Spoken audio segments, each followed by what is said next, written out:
busting it well past dark, hitting the same 100 yards over and over and over.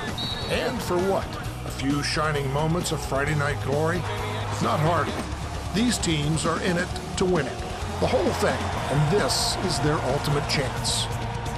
When we say the stakes couldn't be higher, we mean it. This is the final countdown. Hope you're ready to find out who has what it takes to earn the title champion.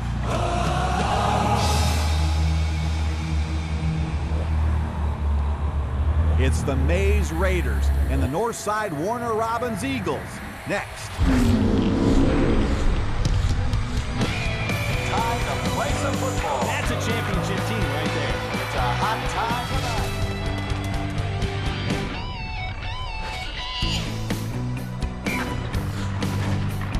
Welcome to the Georgia Dome in Atlanta. Tonight, the Georgia High School Association 5A State Championship game. As the hometown Mays Raiders play in the state championship game for the first time in school history, the Northside Warner Robins Eagles going for their third state championship and playing in the finals for the first time since 2009. Mays at 12-2. They've won 8 in a row. They've been in playoff mode since they lost to Creekside in week 5 of the season. Had to beat Miller Grove the final week of the season just to make the state playoffs and beat Jones County on the final play of the game to win that quarterfinal matchup on November 28th. Northside Warner Robins, 13-1, Region 2 champions. They've won 10 in a row since their only loss came to Jones County back in September. They beat Altoona last week in the semifinals to reach the Georgia Dome. And good evening, I'm Matt Stewart, joined by Larry Smith. And Larry, Mays' historic season already, trying to rewrite the football history books for Atlanta Public Schools, while Northside Warner Robins playing deep into December, nothing new for them. No, it really isn't. You know, for Mays, you think about this, no APS school has won the state title since Southwest Atlanta did it back in 1973. As you mentioned, Northside Warner Robins, they're here so many times, 6th time now to the title game. As you mentioned before, first time since 2009. But again, both schools here, both programs, great coaches. The players have worked really hard, some talented players. Should be a very good matchup. Let's talk about the Mays Raiders. They have what has got to be the biggest offensive line in the history of Georgia high school football. All 5 starters over 300 pounds, led by their left tackle, Dallas Warmack, who's a 4-star committed to the University of Alabama. Yeah, he's unbelievable. In fact, he's a tough kid. Played with the flu last week. The coaches didn't even know it. But you're right. All 5 offensive line starters, none of them less than 305. There's some college coaches who'd like to have that offensive line. Of course, his brother, Chance, went on to play for the University of Alabama and is a first-round draft pick of the Tennessee Titans in 2013. All right, let's talk about Northside. They like to ground you out. They like to pound you for pound. They like to run the football. 332 yards rushing per game, led by their star running back, Willie George. Yeah, he is outstanding, getting a lot of looks from some Division I programs. Already over 2,100 yards this season, 33 total touchdowns. As you mentioned, they love to run. They got to pass a little bit here, but there's no question he's going to get the ball a lot tonight. He had 40 carries last week against Altoona. He could get another 40 carries. Little taste what we might see tonight. You're here right. Tonight. All right, the third member of our team is John Nelson down on the sideline. Johnny. Thank you very much, Matt and Larry. Good evening, everyone. However you are accessing us, whether it's on GPB TV, gpb.org, or the GPB Sports app. The last championship for a City of Atlanta school, Southwest Atlanta, back in 1973.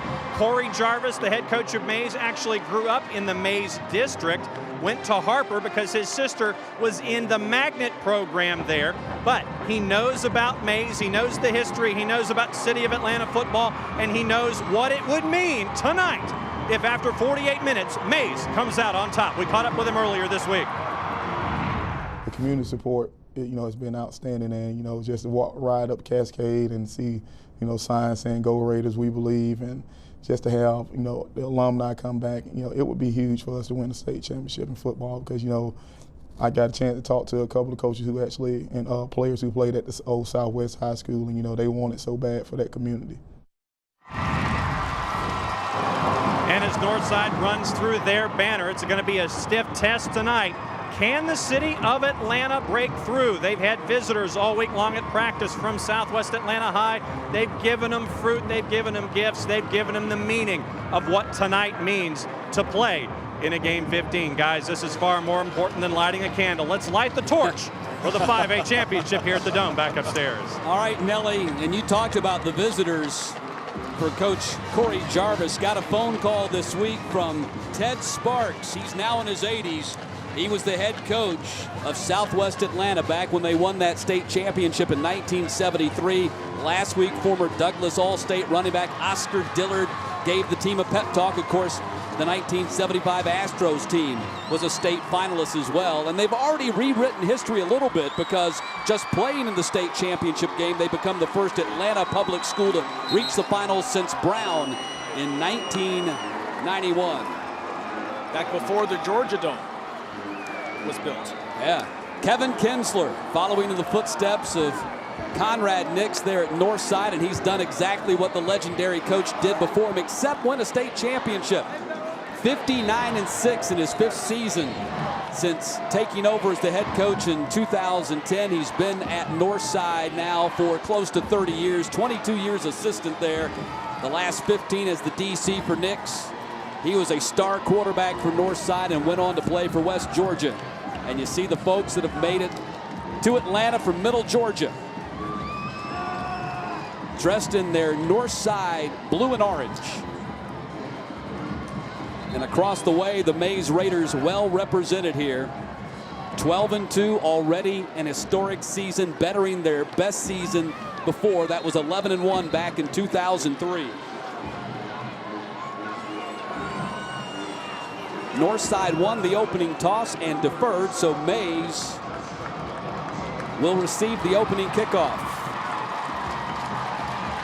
And your opening kickoff is brought to you by GoBuildGeorgia.com. Learn a skill, build a career, do it now at GoBuildGeorgia.com.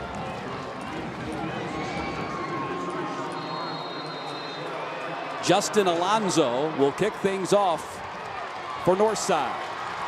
He's put 18% of his kicks into the end zone for touchbacks.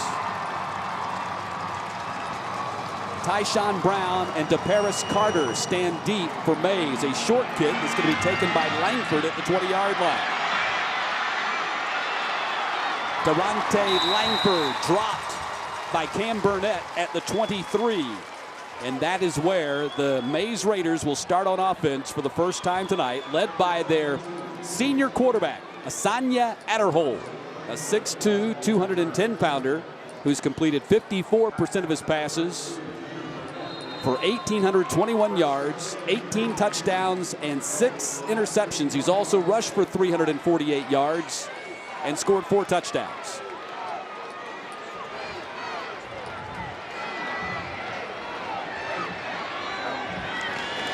Handoff goes to Romartis Bell, and Cam Burnett sticks him right in the gap.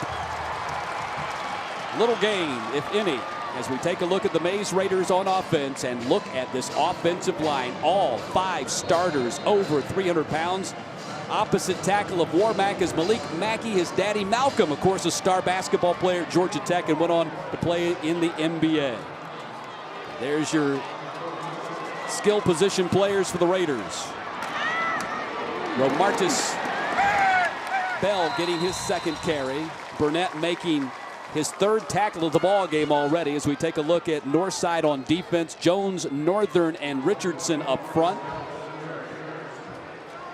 Johnson is also a defensive tackle, and then Jones, Burnett, and Williams are the linebackers. Daly's their leading tackler. He's a safety. Linwood, Houghton, and Young. Raekwon Young with 5 interceptions on the season as you look at that Regions Bank starting lineup for Northside on defense. 3rd down now, and Adderhold runs up in the pocket, gets stopped short of the 1st down at the 31-yard line by Richardson. And it's going to be 4th down and apparently a 3-and-out here for Maize, although the punt unit now makes its way onto the field. That's a good defensive start there for this Northside Warner Robins defense. 3-and-out, that's the way you want it. You're the head coach. They surrender only 61 yards rushing per game and a total of 222 a game. Teams are more prone to pass against Northside simply because they shut down the run. Houghton is standing deep for Northside. It is a short kick from Spence. And we'll see where they spot it. The 45-yard line, just a 23-yard kick by Bobby Spence. And so good field position for Northside as they go on offense for the first time tonight. And they are led by their sophomore quarterback, Tobias Oliver. 6 foot, 160-pound 10th grader who has completed 53.5% of his passes for 1,233 yards, just 6 touchdowns and 5 interceptions, has also rushed for 754 yards. He is their second leading rusher behind Jordan. Zone read, handoff goes to Willie Jordan. And Jordan picks up 5 as we take a look at the Regions Bank starting lineup. For Northside on offense, Brandon Sandifer, the only college commitment on this team. He is the right tackle. He is committed to the University of Florida. And there are the skill position players, Green and Weaver, the wide receivers. Jordan is the guy to watch. 2,173 yards rushing this season, a school record. They swing the pass out here to Weaver. Jermon Weaver tackled at the 44-yard line by Brooks, the corner. That's going to be a first down for Northside. Was a team that looks a lot like Auburn in terms of their uniforms, look exactly like the Auburn Tigers. They like to do a lot of motion as well. The spread offense, a lot of things moving around, what Gus Malzahn does over in the Plains. Nice effort right there, but a good defensive stick, too, to keep it to a short game. Just the 15th catch of the season for Weaver, who actually started out the season as the #1 quarterback for Northside. 1st and 10.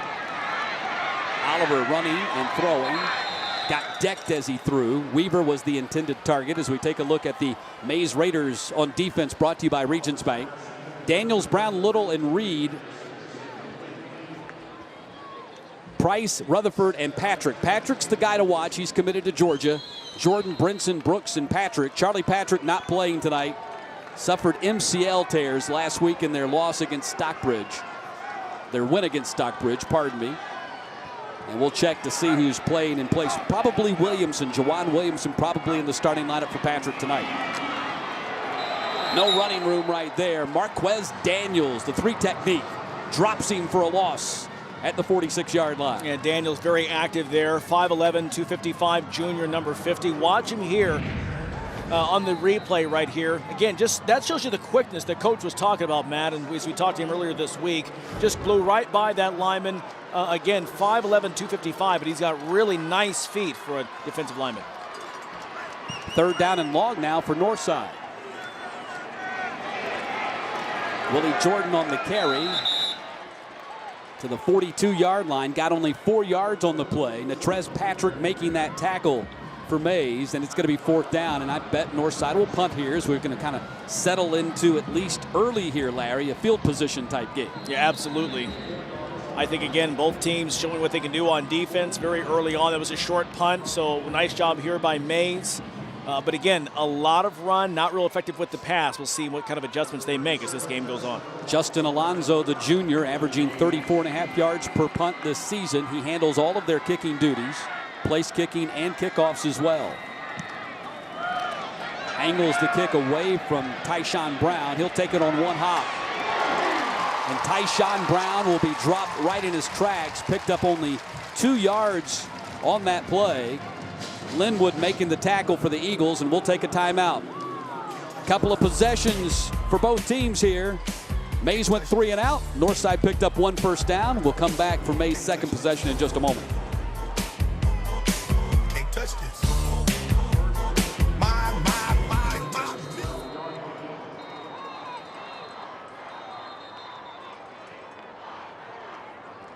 GHSA Championship is made possible in part by Regions Bank. It's time to expect more. Georgia's Electric Membership Corporation, lighting the way. Technical College System of Georgia, learn more, earn more. Cigna, together all the way. And viewers like you, thank you. The GHSA would like to thank the Georgia Farm Bureau.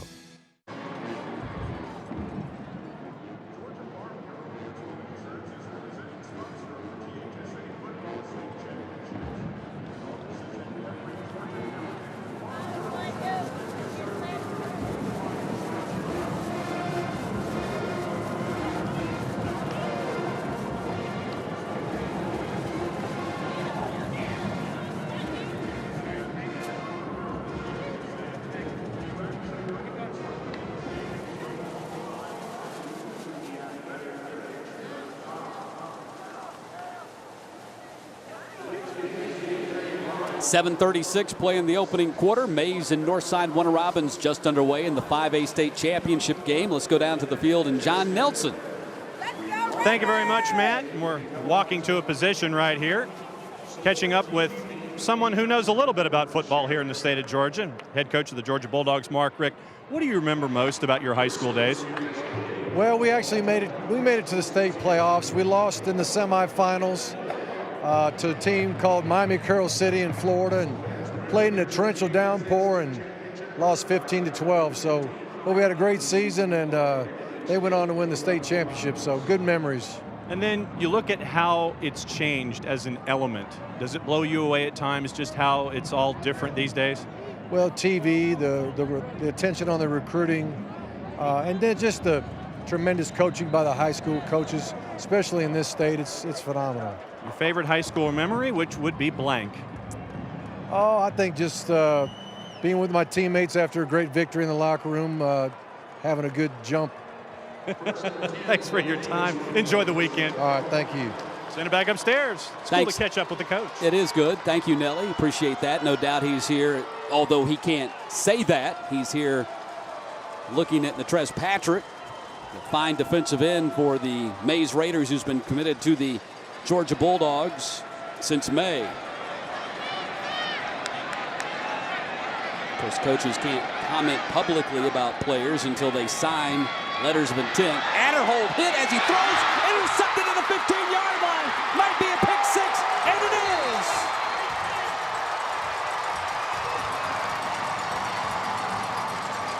"16-yard pick six for Jalen Kendrick."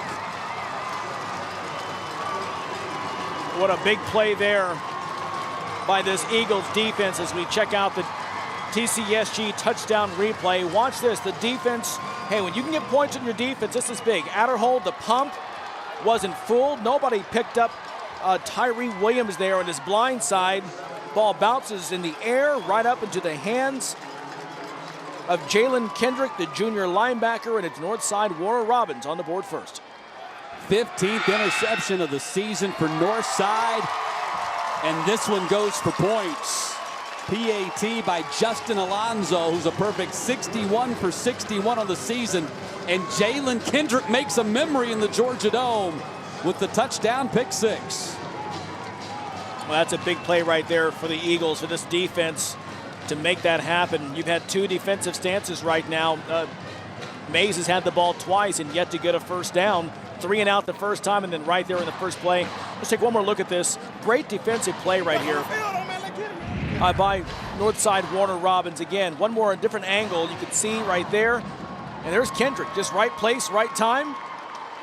Good block right there, and he could have somersaulted into the end zone, Matt.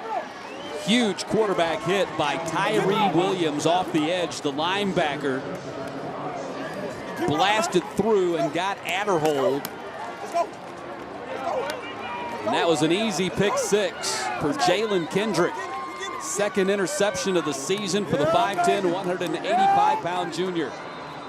We know you and I were talking about before the game started how really Northside wanted to limit Mays' big plays. So many big plays that kept them going here in these playoffs, but it turns out they deliver the first big play of this game, and they go on the scoreboard first. Angle kick again, taken by Langford, who fumbles it at the 16 and wisely covers it right there to avoid further disaster. So Mays having a little bit of a difficulty here, perhaps the bright lights and the big moment getting to them a little bit here in this first quarter. Yeah, I think so, and that's the thing right now is that it's bang-bang plays. Like you said, smart play right there just to cover it up. Don't make it worse than what it is. You don't want to give them the ball again deep inside your own territory. But at this point, it's one play, it's one score. Settle down, get back into the rhythm and the things you plan to do all week long. So Adderhold back out there with his offense. Kessely Tyler lines up beside him. They're down a running back. Remember, Charlie Patrick, I said, has the torn MCLs and cannot play today. Adderhold cannot get around the edge. And that is exactly what this Northside defense wants to do. Chris Wright, the safety, they are very quick. They want to push you to the edge because they feel like they can cut you down before you turn the corner. Yeah, absolutely. And they did that right there. It's a great call, Matt. You know, they really want to, like you said, push him out, contain them, keep them in front of them. Not a big north side defense, but kind of like an SEC defense in that it really relies on its speed. Adderhold given time this time, throws incomplete. I noticed Randricus Davis is intended target. Yeah, sorry about that. I noticed right there, one more look at this. Look at this. Northside Warner Robins, they're only rushing 3 guys. And we've seen this before in other defenses that play so well on Friday nights. When you could only rush 3 guys, it means you can drop back 8 guys, and that makes it very, very hard to complete a pass downfield, as they found out right there. 3rd down and 5. Mays really needs a conversion here to avoid another 3 and out. Already down in a 7-0 hole.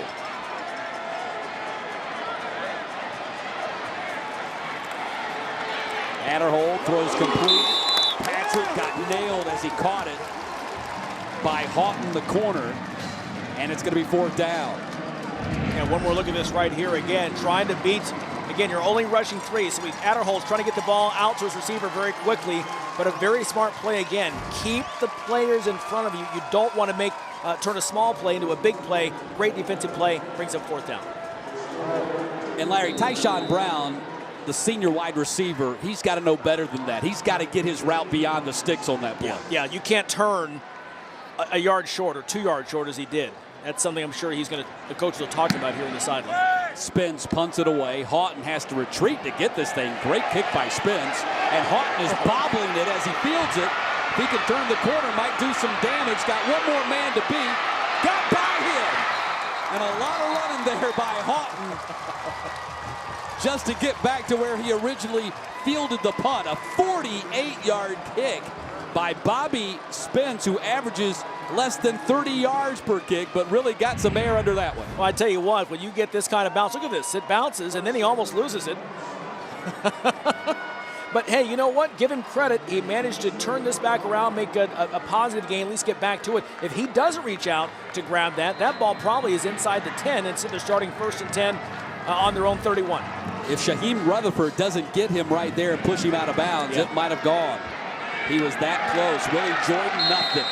That's Martrez Daniels again making the tackle right there at the line of scrimmage. Yeah, I'm really impressed with Daniels. And again, just look at the quickness here. You know, talking to Coach Jarvis, he said, you know, if this kid were 6'2", 6'3", all the big boy colleges would be all over him. I got to tell you what, they should be looking at him right now at 5'11". He's got 2 tackles for loss already in this game. An astounding 27 tackles for loss coming into the ballgame.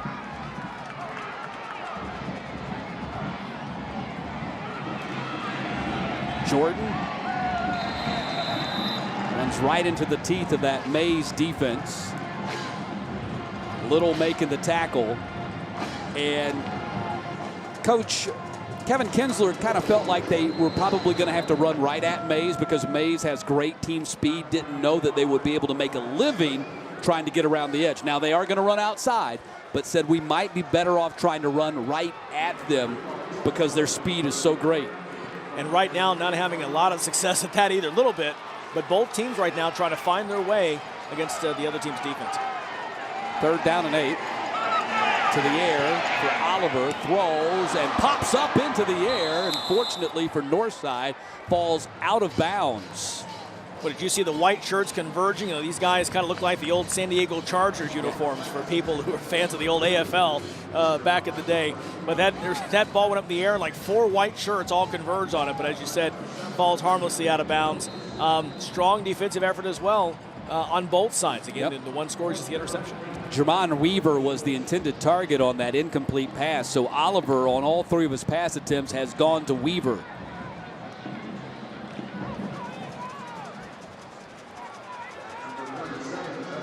Justin Alonzo standing at his 20-yard line to punt.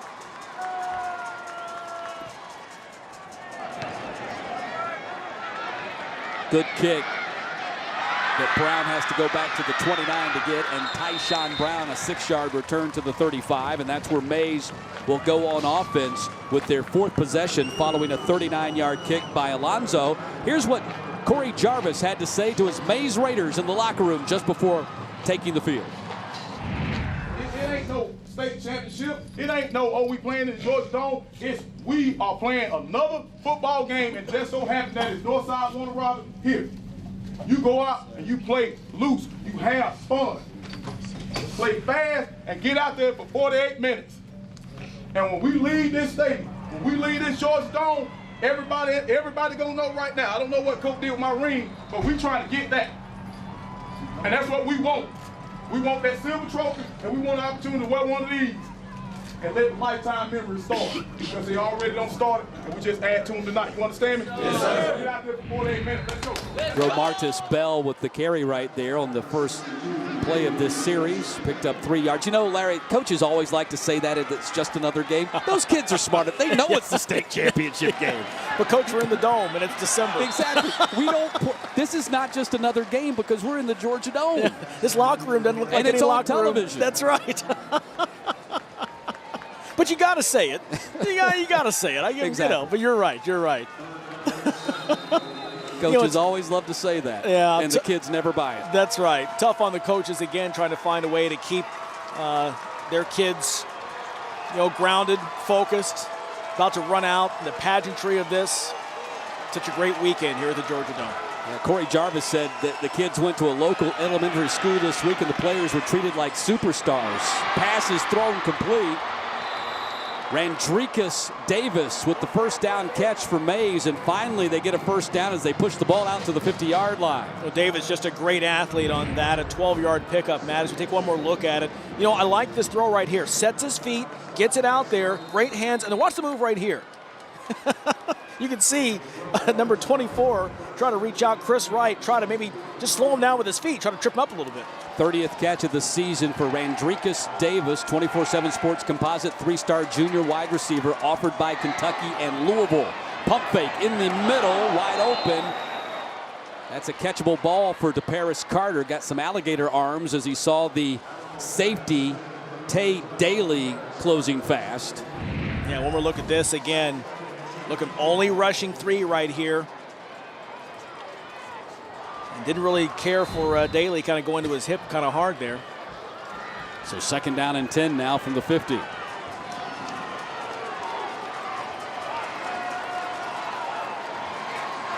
Romartis Bell with the carry. Had a hole. It got shut down quickly by Daly. Daly the safety. Team leading 60 tackles on the season and 4 interceptions. Matt, I was just going to say that with them rushing only 3, really only 4 that time, everyone kind of falling back into pass coverage, I'm surprised Mays isn't trying to exploit that a little bit. And that was a good play call right there. They saw just what we're talking about, a hole there on the left side, a nice 5-yard pickup, brings up 3rd and 5. You saw Daly there for a moment. Secondary really big for Northside. They put a lot of pressure on their secondary, put those guys on an island a lot, and really count on them in the run game. Adderholt to the air and nearly intercepted by Jalen Kendrick again. He would have had another pick 6. And he knows it too. Oh, one more look at this. Jalen already has a moment he'll never forget with a touchdown in the state championship game off the interception. And look at that. The ball tipped there at the line. Let's see who got a hand on it. I think it was number 50. No, number 20. Number 20, Yak Jones. Yeah, Jalen Kendrick, that would have been a pick 6. He had nobody in front of him. So close. Bobby Spence, who had a big 48-yard kick his last attempt, kicks again, a line drive this time, end over end. That's going to bounce into the end zone. So Northside will get the ball at the 20 with 3:46 to play here in the first quarter. Another 45-yard kick, but you can subtract the 20 on the net because it goes into the end zone. We haven't talked much about that Mays offensive line right now and what they're doing. You can see what Northside Warner Robins is trying to accomplish, and so far they're doing that. Hey, you know what? Those guys are so big. Let's not try to beat them up there. Let's fall back into coverage instead and try to make it hard to complete a pass. And right now they're doing that. I think Adderholt is only 1 for 4.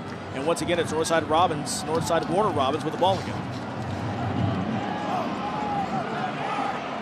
I formation with TJ Anderson lined up as the fullback. Willie Jordan gets the handoff, and he's not going to get around the edge. Again, it's going to be very difficult to run around the edge here. Miles Reed the defensive end / linebacker, making the tackles. 78 tackles on the season for Reed. Well, this is just a great play. And once again, as we talked about in the pregame, Matt, that these guys are missing.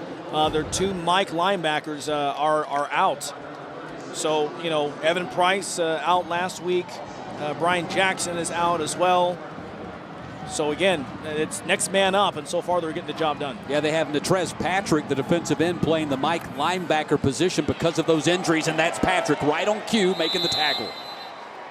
6'2", 245. He's a name that comes up a lot when you talk about this Raiders defense. Big leader on the team, number 9. Get a good look at him right there. Big leader and a big body. He is. I love those face masks, too. You know, you wear a face mask like that, it says you're going to go in and mean business. 2 tackles today, 105 tackles on the season, 25 tackles for loss, 19 quarterback sacks. Wow. 3rd down and long now for Northside. Here comes a blitz, and they read Jordan and dropping. Nothing doing right there, and that was Jawan Williamson, who's subbing in at strong safety for the injured Charlie Patrick, making the tackle for loss. Yeah, once again, just outstanding defense. Watch the anticipation here. Number 6. Left side of your screen, and there he is. Sheds the tackler, just goes right through him. You know that if anybody gets the ball, it's going to be Willie Jordan, number 4. He already has 6 carries already here in the game. But, not much going on in production, and 4th and long, got a punt. Yeah, 4 tackles for loss already for Mays in this first quarter. Northside averages 332 yards rushing per game. Going to be hard for them to get close to that number today. And a kick off the side of Alonzo's foot goes out of bounds, and great field position for Mays. In fact, I think it may be the best one they've had of the game. 22-yard punt. Puts the Raiders offense in great field position, Matt. Georgia Traveler scours the Peach State for all the newest, oldest, weirdest, and wildest attractions for you and your family to explore.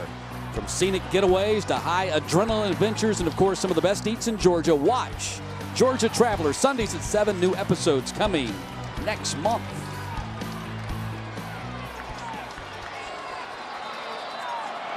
Good look at Adderhold. See what he can do this time.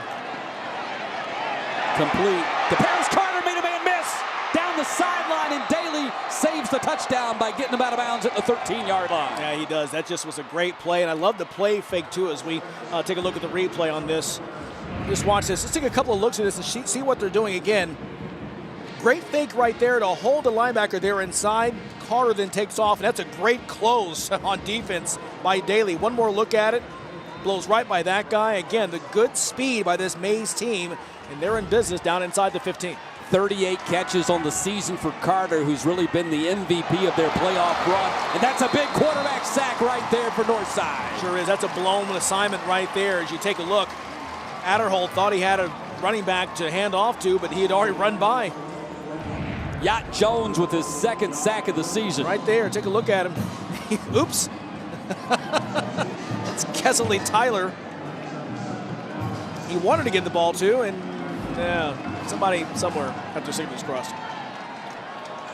Yacht Jones, the junior, 6'3", 220 linebacker. Just under 40 tackles on the season. 2nd down and long now for Mays. Pump fake. Dump off across the middle. Run to the end zone, and a touchdown for Mays. Tyshawn Brown. And it's 7-6.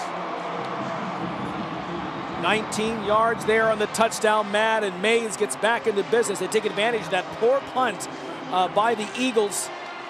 Great field position. They wind up inside the 40-yard line of Northside Warner Robins and take it right down the field, and they get the passing game going as well. You look at that outside of the blown rush that they tried to make happen. Every play was a pass play, I believe, on that one. 3 plays, 37 yards. It took them only 57, make that 51 seconds.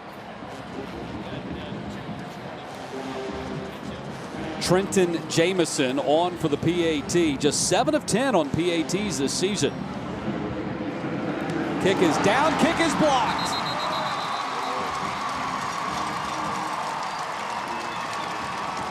And I don't have to tell you, but professionally as a play-by-play guy, I'm compelled to tell you that A PAT that's blocked in a state championship game could come back to haunt you. Absolutely. Look at this right here. A little slow with the delivery going in, but that's just Daly making a great play on it. That's what you got to do. He's made a couple of nice plays here. Let's take a look here at the touchdown now. Their TCSG touchdown replay. Adderhold with the pump right here. Waits for his man to clear. Gets open. And there he is, Tyshawn Brown. A lot of speedsters on this Mays offense. Gets the ball. And he's just way too fast. The defense going the other direction.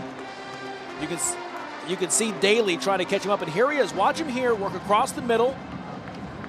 It's just a short play, and we talked before again about Northside Warner Robins. They want to keep Mays from making the small plays into big plays, and that's an example. Short little play right there, little dump off, about a 5-6 yard pass, takes it in for the 19-yard touchdown, and they're on the board 7-6. You run that drag route right underneath. No linebacker is going to be able to run foot step for step with Tyshawn Brown, who Corey Jarvis says is probably the best wide receiver he's seen in high school as a coach. That was his 7th touchdown catch of the season. That's high praise, Matt. Nice speed, nice skills. Return by Weaver up to the 35-yard line. Northside leading by 1 here in the final minute of this first quarter. Well, Northside really hasn't been able to get any offense going here. Their only points coming on the pick 6 by Jalen Kendrick.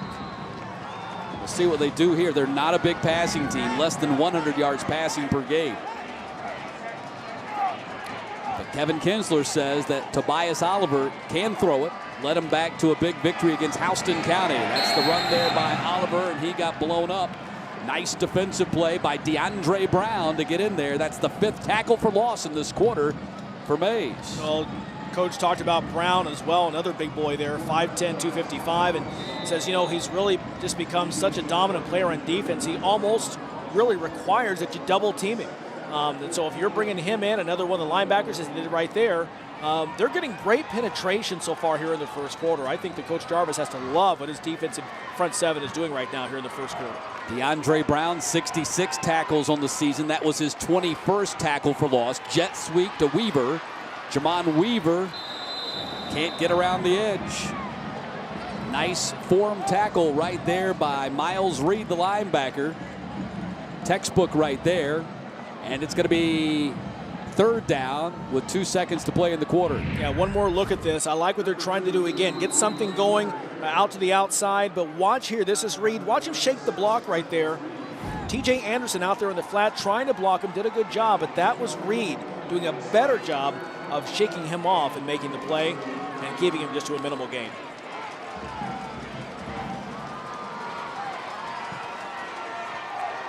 Final play of the quarter.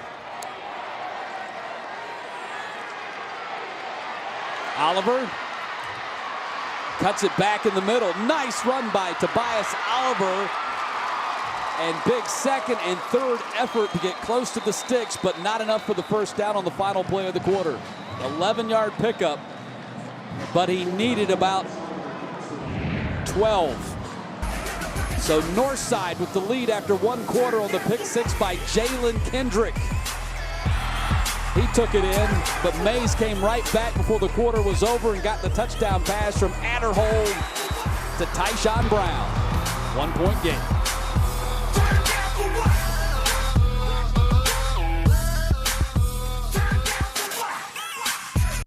Nothing prepares you better for a great career than the Technical College System of Georgia. TCSG colleges produce graduates with the knowledge and training today's top employers are looking for. With campuses across Georgia, state-of-the-art facilities, and outstanding instructors with real-world experience, it's the kind of affordable college education that will fast-track you into a rewarding career. We're building a better future for you. Contact the TCSG College in your area today or go to tcsg.edu. This moment, getting here took 3 years of sleepless nights and postponed vacations. Your dad said play it safe. Your husband kept the faith. But franchising is why you partnered with Regions in the first place. We share your vision for moving forward. And at moments like this, that makes all the difference. Is your business at a turning point? Regions. Some questions can't wait until morning. So I'm one of many nurses at Cigna with answers, anytime, day or night. I'm Lauren, and I've got your back. I'm not sick. I'm not sick. I'm not sick. She's perfectly healthy. Cigna covers preventive care. That's having your back.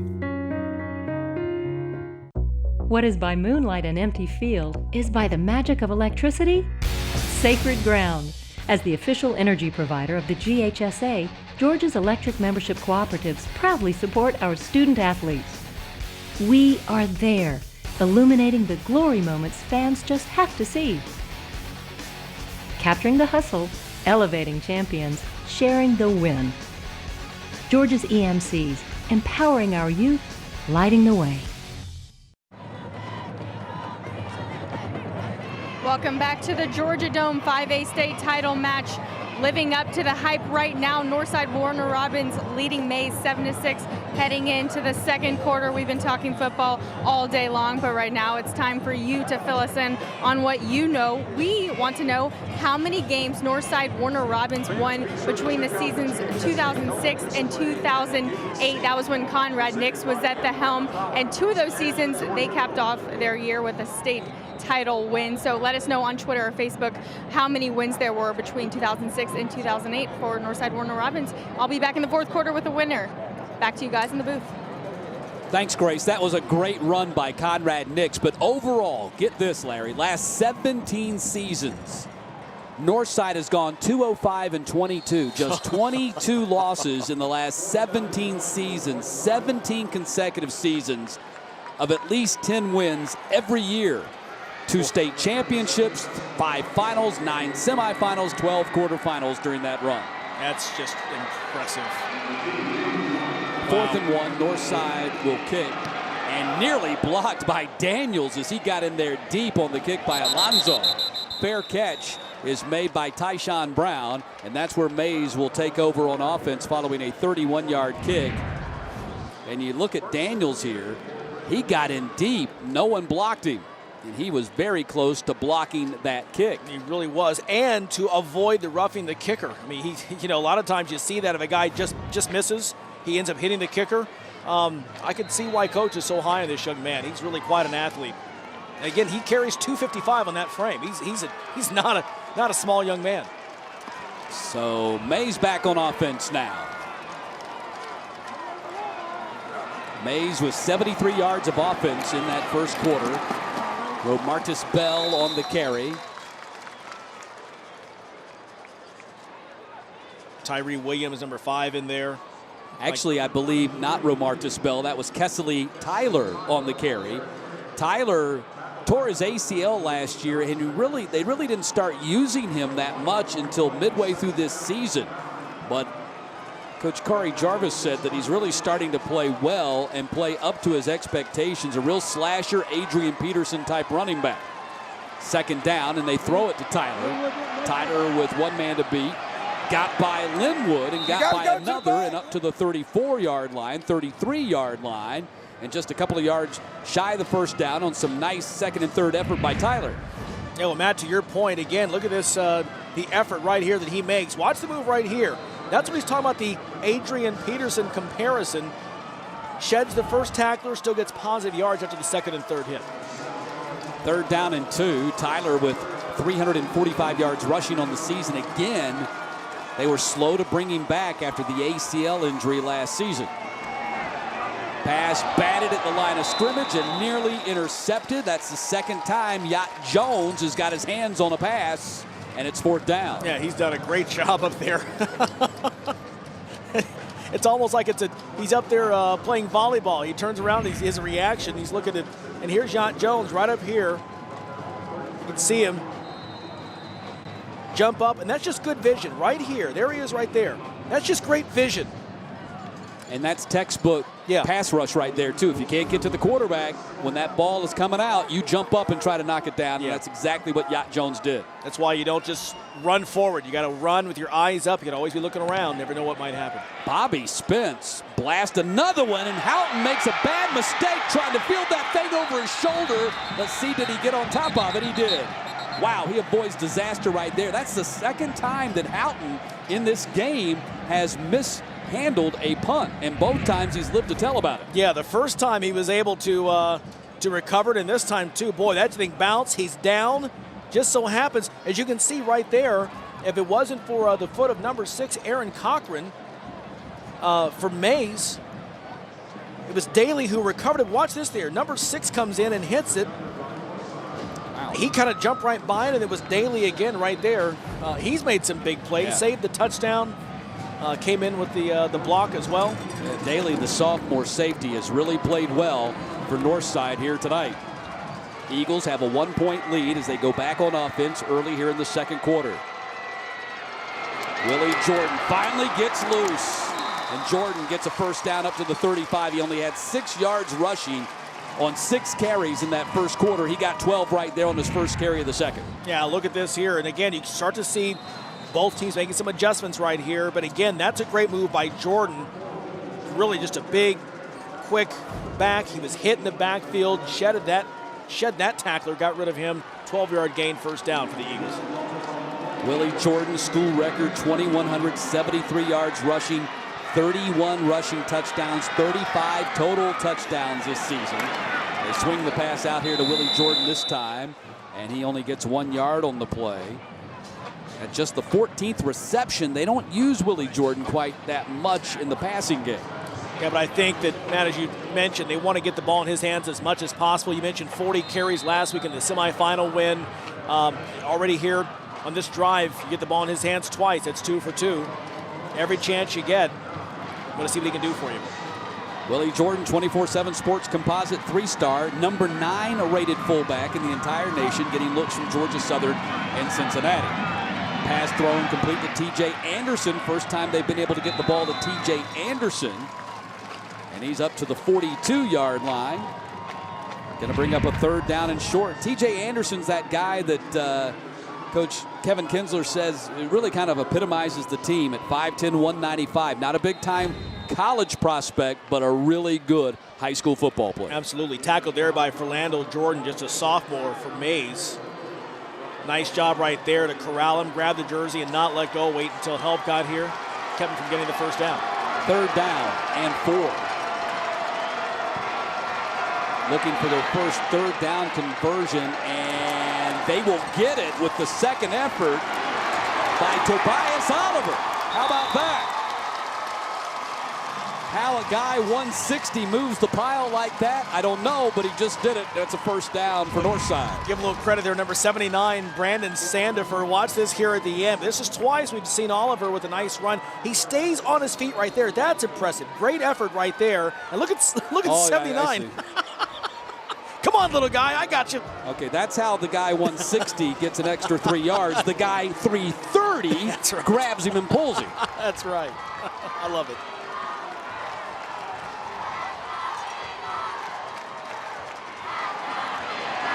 Willie Jordan trying to shake loose on a tackle, and you get the feeling now, Jordan, they've been able to loosen him up a little bit. He's a guy that if he can just get that one extra step, break that one tackle, he might get himself a big one. Yeah, and watch number 50 right here. He's the guy who's pulling right there. Goes out there, but doesn't really block anybody. Again, the Mays defense was so quick, but I like that play call. I think you're going to see that play call again here later on here in the second half, because that was one that would have worked very well if he could have gotten a block on somebody. Jordan now 9 carries, 24 yards. Tobias Oliver this time gets snowed under by Xavier Lewis. The junior tackle came in with 37 tackles on the season, has 3 more here tonight. And it's going to be third down and short as Northside starting to put things together offensively. This is their first sustained drive of the night after getting only 22 yards of offense in the first quarter and averaging 1.5 yards per play.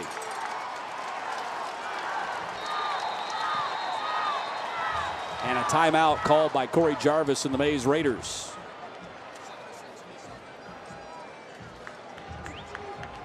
So Northside, we told you before, their great history the last 17 seasons, first under Conrad Nix and continued under Kevin Kinsler, state champions in 2006 and 2007.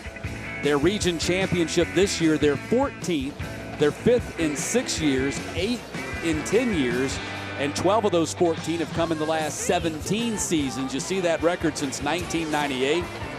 And the legendary Conrad Nix in 2 different stints there with Northside Warner Robins, 241 and 52. And the Eagles only 1 losing season in the last 44 years. Just a great sports town in Warner Robins. Obviously all the football success at the high school level. And if you have that kind of success on the prep level, that means you've got a good feeder program. If you can sustain that kind of success, and they have that at Warner Robins. Of course, the baseball team, Little League greatness a few years ago as well. Kevin Kinsler leading the Eagles to his first state championship game as a head coach. Was the defensive coordinator when they did it back in 6 and 7. Play gets blown dead because a flag drops at the line of scrimmage.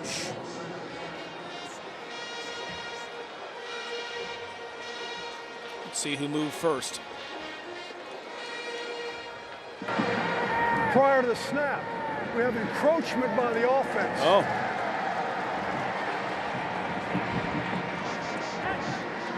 So their 5-yard third down penalty, and third down. short 2 just became a 3rd down and 7. Not sure if I've heard encroachment by the offense. Usually it's defense. The defense. So the offense was lined up on the wrong side of the ball. At any rate, 5-yard penalty, 3rd and 7.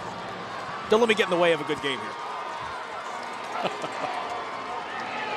Zone read, keeper by Oliver. Oliver cannot get away from Miles Reed. Reed with his 3rd tackle of the ball game. Again, Reed's a number we've already called several times. He and Marquez Daniels. Nice job here. Tobias Oliver.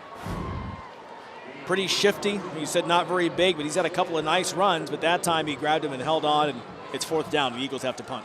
So what was turning into a pretty good drive here for Northside stalls, especially after they get the 5-yard encroachment penalty. And now Alonzo standing at his 46 to kick. Nice kick this time, going to hit at the 13, and they are unable to down it.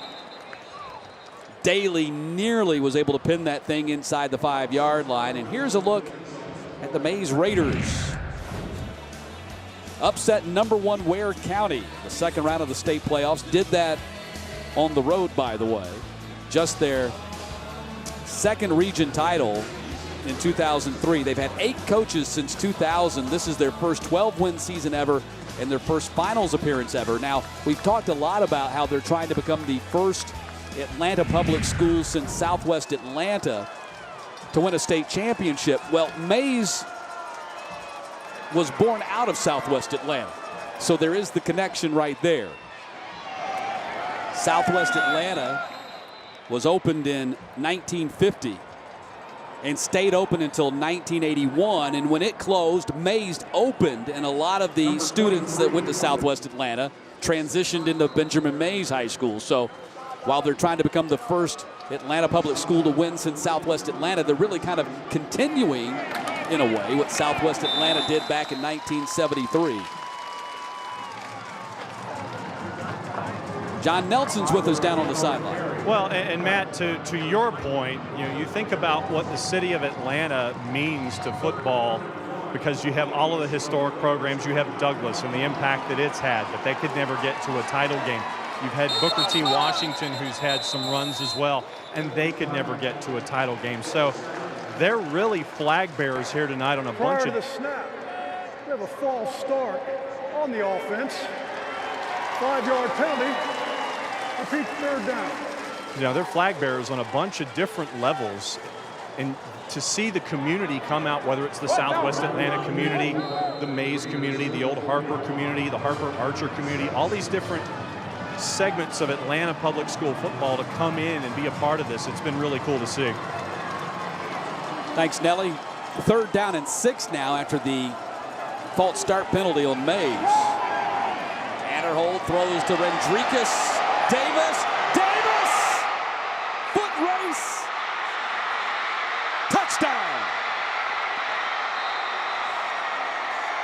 76 yards. Well, that's the speed of Mays that we've been talking about all night. When you take a look at, again, just what this team does, so much speed and athleticism. One more look at it on the TCSG touchdown replay. He's waiting for him to clear the linebacker, and at this point, you can forget about it. He's gone. Good speed in the secondary. You see Daly's got the closest one, you know that. But he's not going to catch him. And they're going to go for 2, Matt, trying to make up for that extra point that was blocked. Not unusual. Mays has 8 2-point conversions this season, 3 running and 5 passing. So this is something they're accustomed to doing. And Mays just called a timeout to talk it over. So a 76-yard touchdown pass play. Adderhold now with 2 touchdown passes in the game, really short passes, and it was his receivers that turned them into big plays. Yeah, watch this one more time. Again, this is good patience by Adderhold. And again, you want to try to get them all these guys into space. What have we talked about so many times today already in this game? Northside Warner Robins can't afford to let Mays make short plays into big plays, and they did it again here. That's just a short crossing route right there. He takes it, but get the ball into their hands, and they're off and running. And Rendricus Davis, only a junior. Very versatile. He can play quarterback, he can play receiver, he can play running back for you. 6 foot 170, and boy, he's got wheels, as he showed right there. And Mays takes their first lead of the ball game here. As we have a quick stoppage in play. Actually, looks like it was Northside that called that timeout, not Mays. He just corrected it.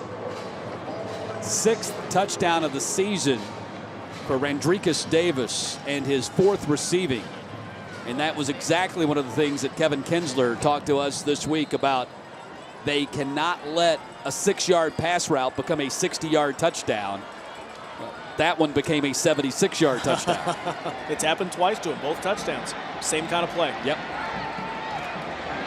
Adderhold throwing, and the 2-point conversion is dropped. DeParis Carter had it and dropped it. So Mays gets a 76-yard touchdown pass play, but cannot convert on the 2-yard pass play conversion. 12-7.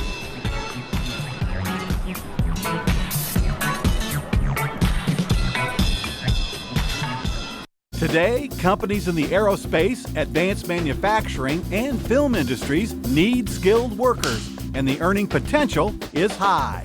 Go Build Georgia can show you where the jobs are and what skills you need to get them. And the Technical College System of Georgia has fast, affordable training for these great-paying careers. Build your blueprint for success at GoBuildGeorgia.com and look to the Technical College System of Georgia to put your plan into action.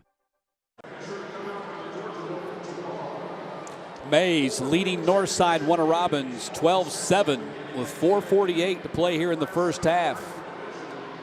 Asanya Adderhold with 2 touchdown passes of 19 yards to Tyshawn Brown and 76 yards to Rendricus Davis.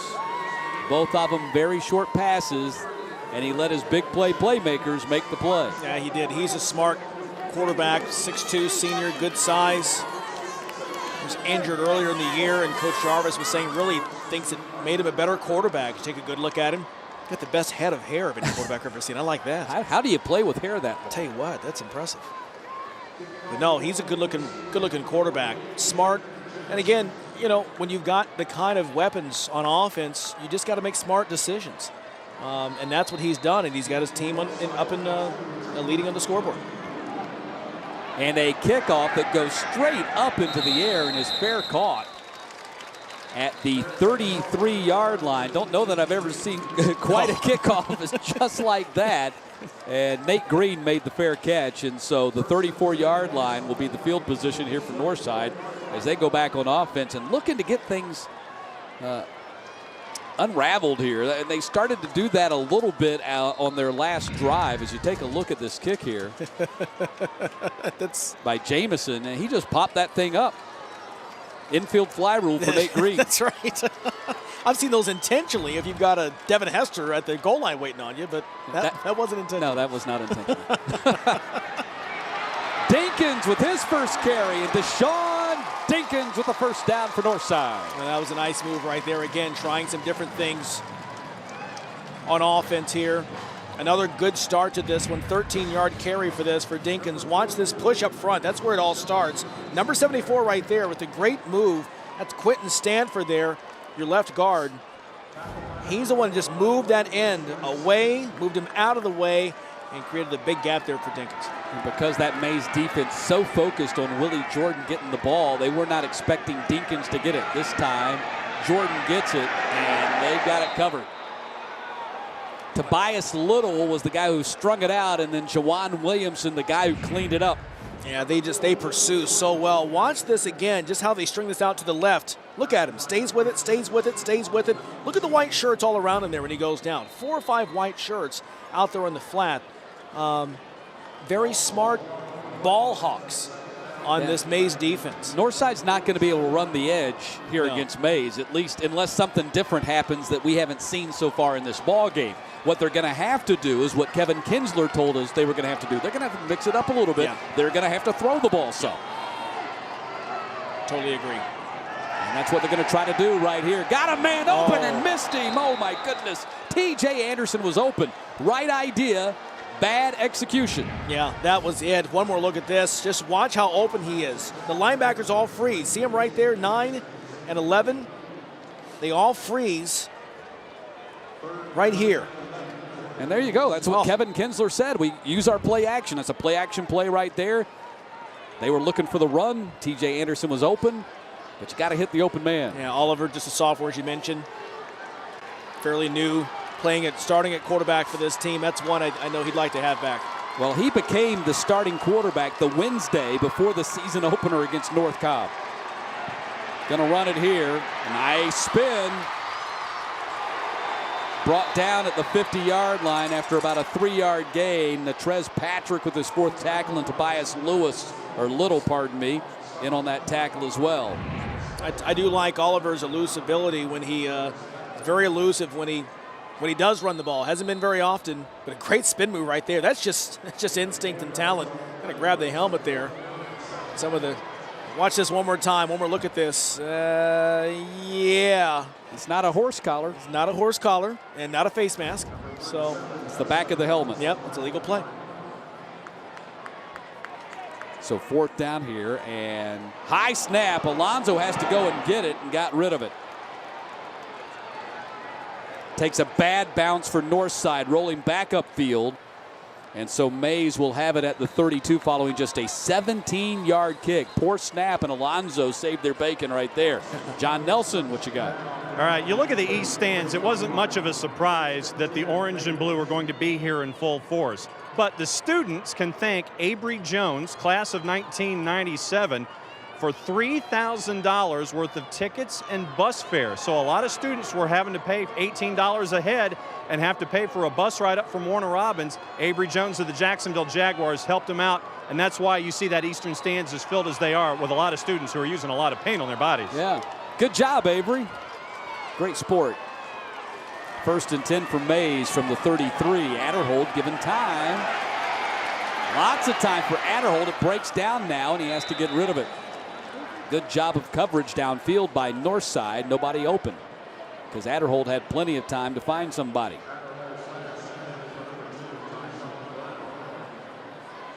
Second down and 10 coming up for Mays. Mays finished in a 3-way tie for first in Division B of Region 6 with Carver, Atlanta, and Creekside. They had to beat Miller Grove in their region play-in game in week number 10 of the regular season just to get into the state playoffs. Pass is thrown complete to DeParis Carter. Raekwon Young making his first tackle of the ball game. Well, I tell you, the champion tonight is going to be determined if it's not defensive scores. If they're going to score on offense with plays just like that, both teams, such good rush by both teams up front. Get the ball out into your playmakers' hands. Carter right there gets the gain. I'd like to see more of that on both sides.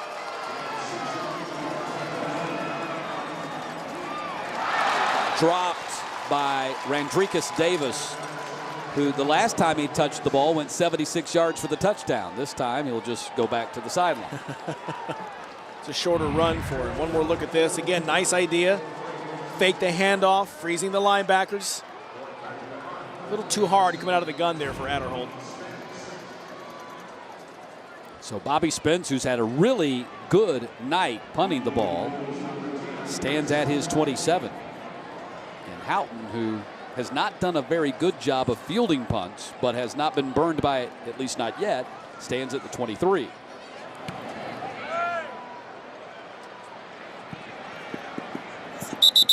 And this time he wisely stays away from it. So Northside goes on offense from the 19-yard line following a 42-yard kick by Spence. Last 5 playoff appearances under Kevin Kinsler. Made it to the semis twice, Ware County and Tucker. Camden County lost in the finals. That's back when Conrad Nix was the head coach. That was their last finals appearance.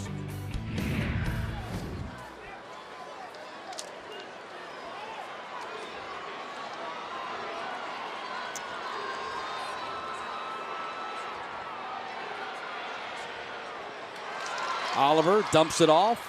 Jordan out of bounds at the 26-yard line. Pick up a 7 on the play.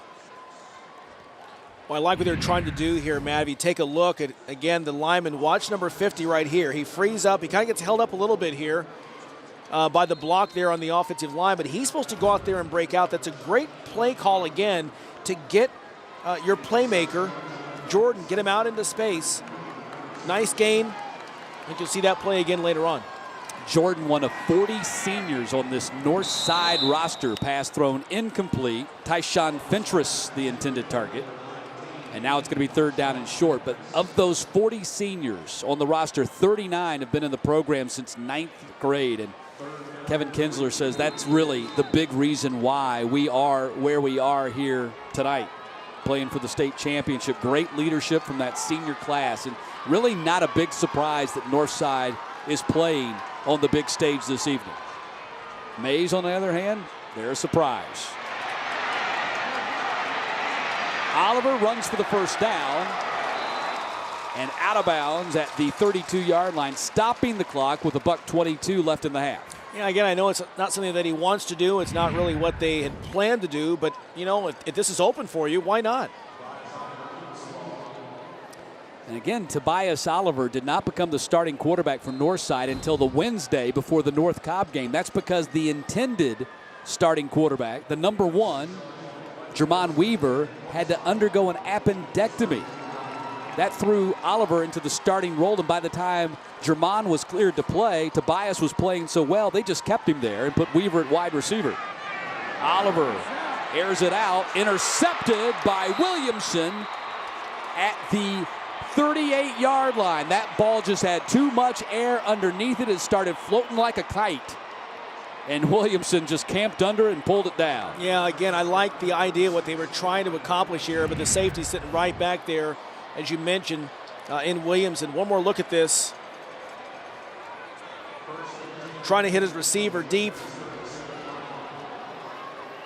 6th interception of the season for Jamon Williamson. And for the Mays Raiders, their 27th pick of the season as a team.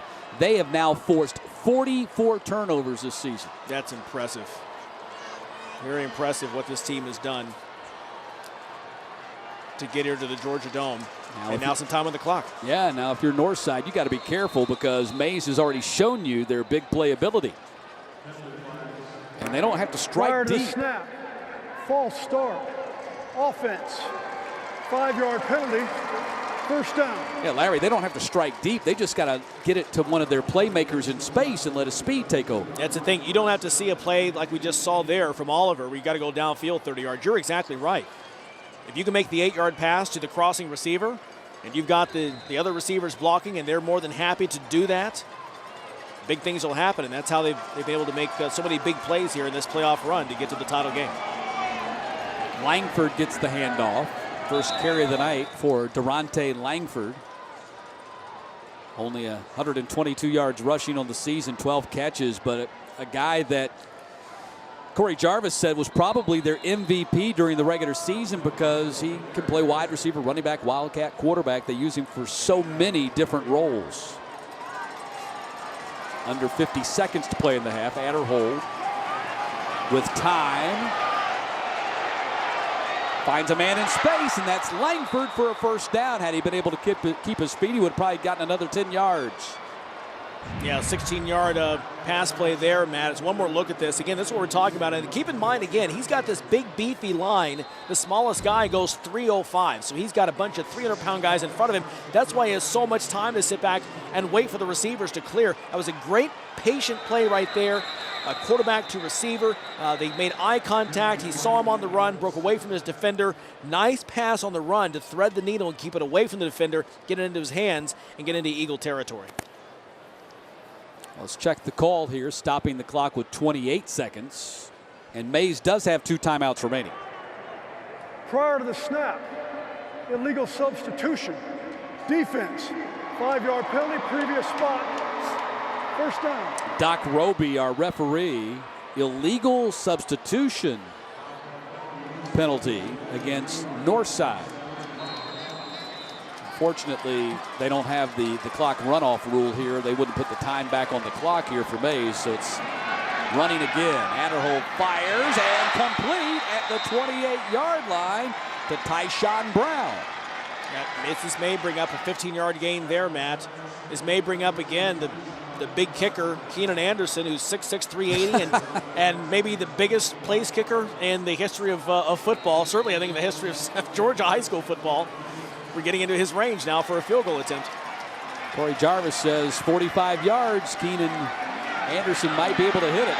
Instead, they go for the end zone and off the hands of Rodriguez Davis with 11 seconds to play in the half. Well, again, when you look at Adderhold and the time he gets back there, just watch this.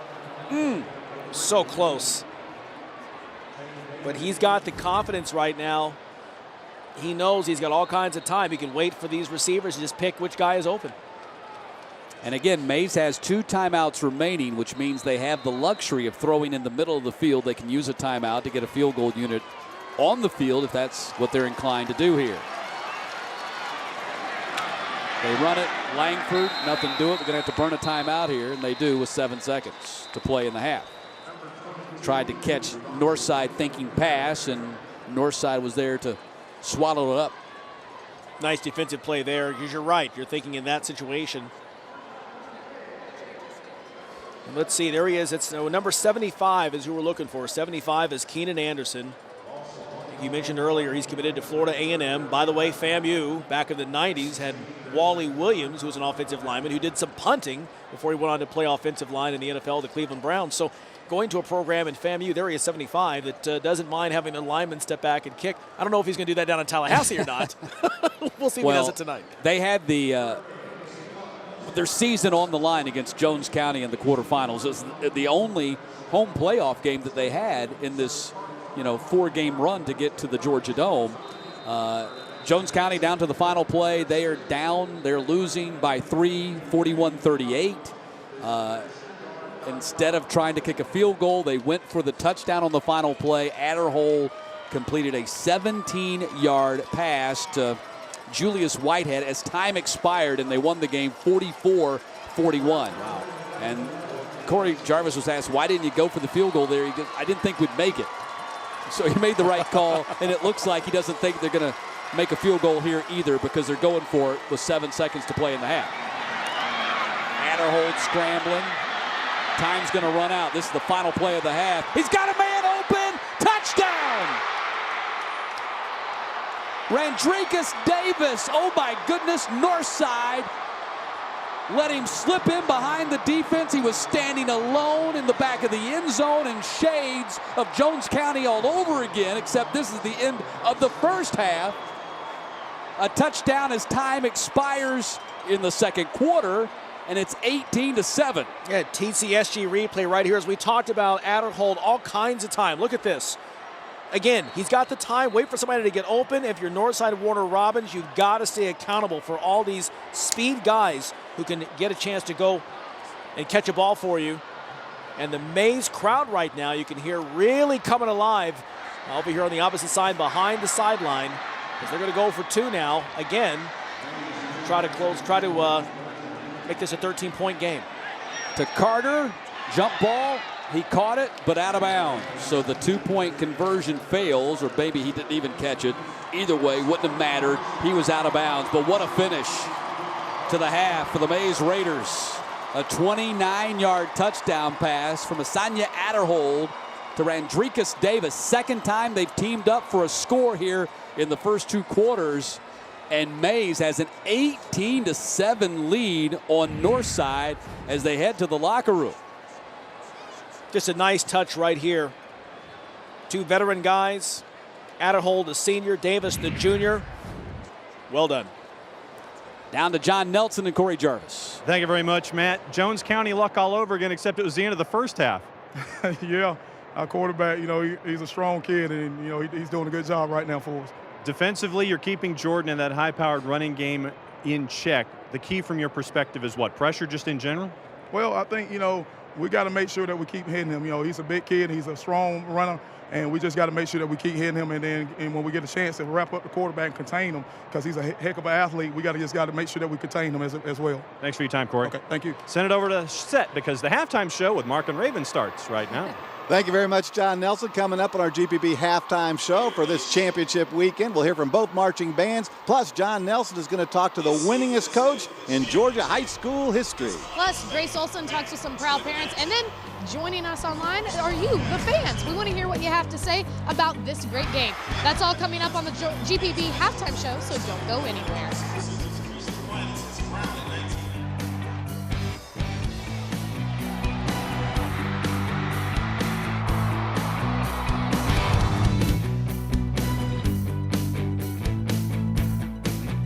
This program on GPB is made possible in part by supporters of the Georgia High School Association, including the following. You can't think about service in Georgia without thinking about our brave men and women in uniform. I'm here today with the Georgia National Guard, and we're very proud of them and their families and how they represent our state. At Georgia Farm Bureau, we're proud about the service we deliver to you and your family and to Georgia agriculture. We invite you to come to your local Farm Bureau office and join our family. Take advantage of Farm Bureau's many services, from multi-line insurance to money-saving discounts. Visit us online at gfb.org. This isn't Madison Square Garden. These drills probably won't make anyone a #1 draft pick.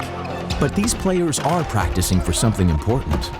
While they work on their jump shots, they're also learning teamwork, discipline, self-confidence, how to deal with wins and losses. Skills that will make them winners long after they leave the court. Support high school activities in your community, because when kids take part, they get set for life. Right now I'm about 100 feet high, traveling at about 50 miles an hour, just thinking about where I should go next. If you have any ideas, visit us on our Georgia Traveler Facebook page. Gotta go!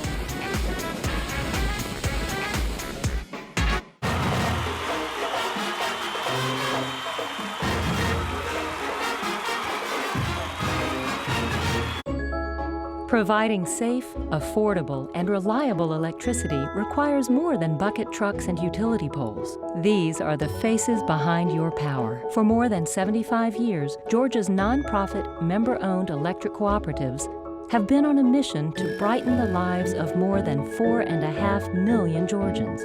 We are Georgia's EMCs, proudly serving our members, lighting the way.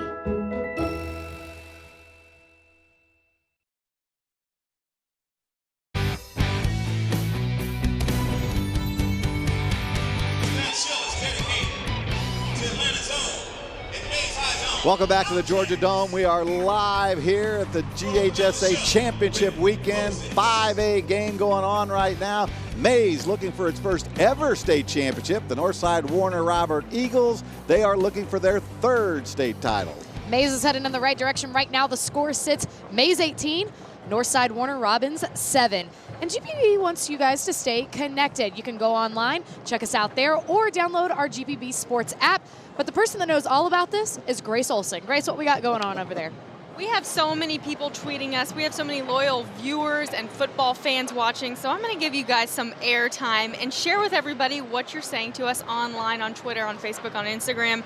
This first tweet I have is from somebody watching all the way from Oregon. This is Champ the Man 211 watching all the way from Oregon online, watching Northside. Next we have an alumnus watching. Desi Neal says, let's go Mays High, get that win, class of 82. We have a lot of alumni watching, I have to mention. Then we have another Mays Raider fan saying, it's time to eat, we came hungry. And then a Northside Eagles fan, a 1978 graduate. Then we have some little boys watching from home. We love to see that holiday cheer in the background. They're watching Northside. Then we have somebody watching, oh, there I am, doing social media. He's watching on his laptop all the way from Houston, Texas. And then we have somebody that says, watching from Atlanta, thanks to GPB Sports for giving me the access since I can't come to the game. And the last photo I have to show you is, look, this is the view from the truck. There's a lot that goes on to make this production possible. And look at those two lovely faces I see right there. Such cuties over there, guys. Aw, shucks. So sweet, right? Yeah, absolutely. Well, another handsome face is John Nelson's, and he's in the principal's office, and we're going to go down to him right now. John? Here with first name Mr., last name Fowler, principal of Mays. It's good to see you. It's always having a treat having the band behind us. What's going on at Mays these days? So we are certainly proud of our football team and Coach Jarvis and what he has done with the team. We are certainly producing not only athletes but students, and we're proud of the leadership that they have displayed throughout the school and with the student population. We're certainly proud of how our alumni and our community has came out tonight. We've been selling tickets all week long, and so we have the support of all of our students and our fans in our community, and we are just excited to be at the Dome. All right, time to rip open the envelope. Go ahead and rip it open on that edge. Just tear it from top to bottom, or however we can do it. There we go. Now let's reach inside, get the question to play another round of Are You Smarter? And I have here the question which I had not seen, therefore I probably don't know the answer. The first artificial Christmas trees were made in Germany using what material? Was it A, goose feathers, B, lawn clippings, C, eggshells, or D, streusel? Which do you think? I'm going to go with B, lawn clippings. Was it lawn clippings? Ooh, was it goose feathers? Is it A, goose feathers? It is A, goose feathers. Goose feathers. I said A, goose feathers. You said A, goose feathers. Okay, good. Principal Fowler, good to see you. Thanks for hanging out and being a good sport. Thank you so much. Send it back over to the set. Oh, you never argue with the principal. No, you If don't. he says No. it was A, it was A. That's right, Mark, absolutely. All right, let's take it now with the Mays High School Marching Band, The Thrill on the Hill, brought to you by Regions Bank.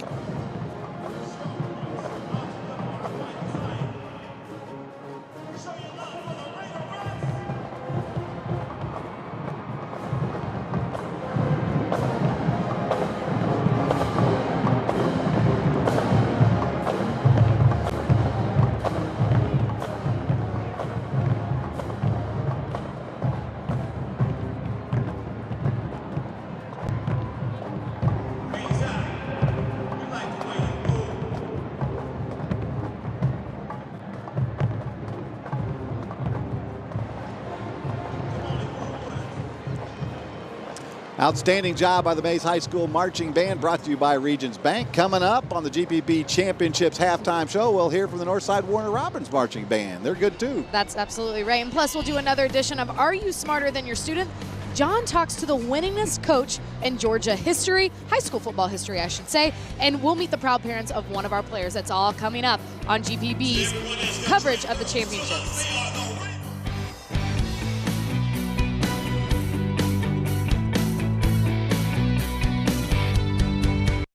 This moment, getting here took 3 years of sleepless nights and postponed vacations. Your dad said play it safe. Your husband kept the faith. But franchising is why you partnered with Regions in the first place. We share your vision for moving forward And at moments like this, Hi, Steve. that makes all the difference. Is your business at a turning point? Regions. You look twice before crossing. You exercise. You choose the salad occasionally. But when it comes to staying well, physically, financially, emotionally, going it alone is hard. So Cigna has your back and your knees 24/7, in sickness and in health, answering your questions, giving you some coaching, helping you get well and stay well. That's having a partner who's with you all the way. Cigna. Each year, more than 5 million pilgrims travel here to the Catholic Shrine of Lourdes in southwest France. But what are they searching for? You gotta have faith, and that's really what this place teaches you. Join us for Sacred Journeys with Bruce Feiler. Tuesday at 8 on GPB. This program on GPB is made possible in part by supporters of the Georgia High School Association, including the following. It's been said that championships aren't won by individuals. They're won with team and teamwork. Hi, I'm Zippy Duval, president of Georgia Farm Bureau, and we're proud of our partnership with Georgia High School Association Athletics. In all of our county farm bureaus across the state, we have a championship team ready to deliver services to you and your family and all of Georgia farmers across this state.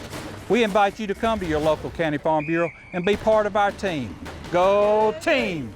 Visit us online at gfb.org. There's just one place where students are students first, and athletics are played with purpose and perspective. That place is your local high school. High school sports offer more than the joy of competition. Studies show that student athletes are also likely to enjoy greater levels of achievement in other areas of their lives, including academics. High school sports, a winning part of a complete education.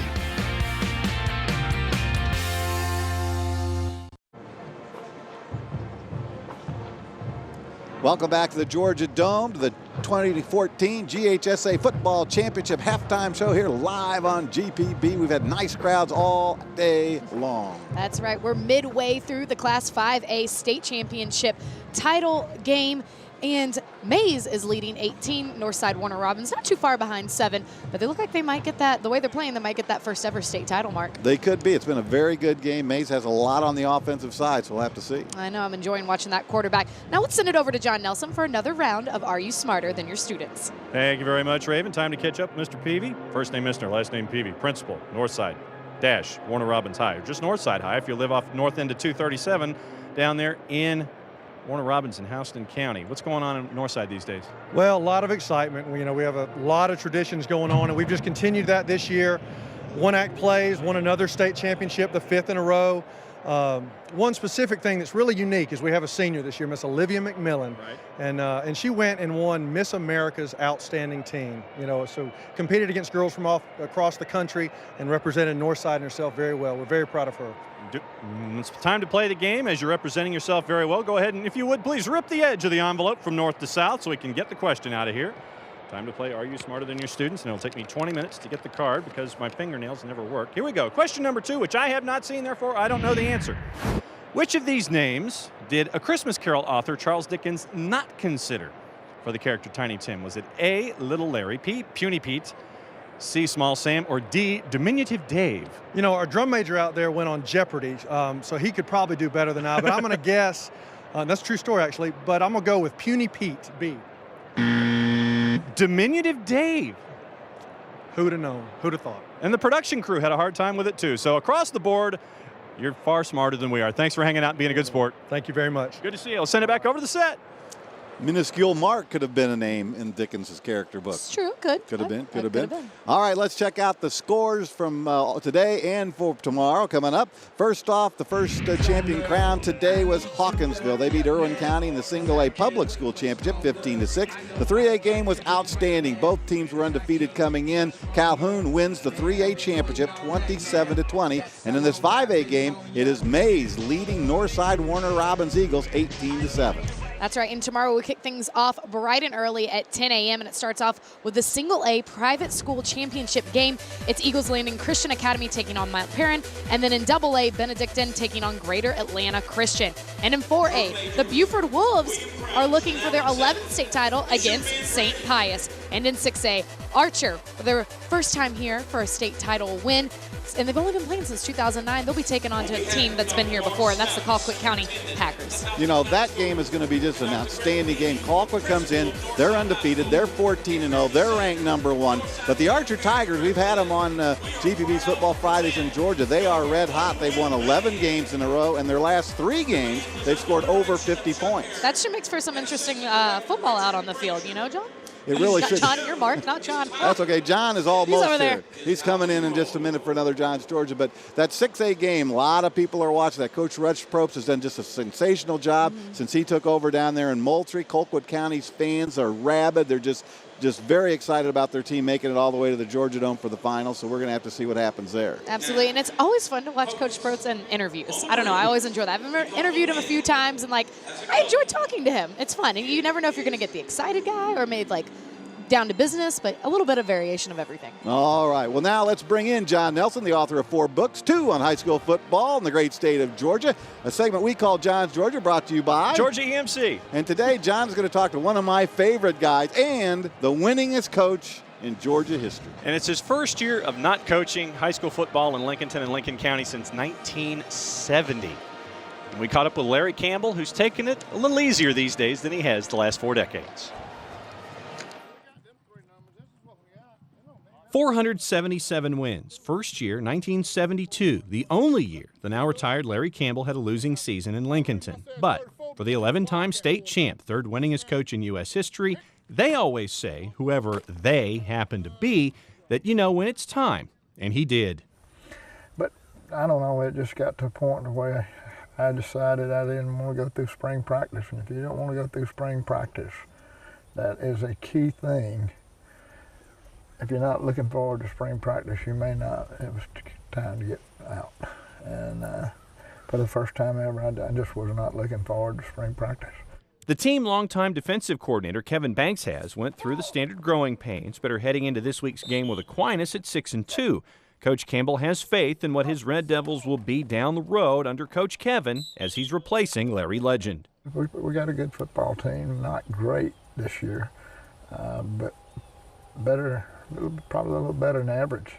Boy, he's got a 9th and 10th grade group that I was looking forward to coaching, and he will turn things around. Coach Campbell took the Lincoln County coaching job fresh out of school and on his way to his honeymoon. There are a lot of coaches out there that would like to have this one on speed dial, so let's take some advice to heart. What advice would you give the young up-and-coming head coaches so they can have the longevity and the success that you've had? First of all, be yourself. Don't try to be Larry Campbell or Dan Pitts or Nick Hyder. Be yourself. Be comfortable in the position you're at. Visit other programs that's having success. And try to stay up with what's going on offensively and defensively, and go to the colleges the way you can, on weekends and things when colleges accept you. They're so much easier now than what they used to. They really welcome you to come visit them. And decide what's best for your program and live and die with it. Spent some time in Rail EMC to catch up with Coach, and we talked about having him on speed dial. Look who's got him on speed dial. That'd be me. All right, that's John's Georgia, brought to you by Georgia EMC. All right, go back to the halftime. I will. Raven? The Northside Warner Robins Band has taken the field. Their sights and sounds are presented by Regions Bank.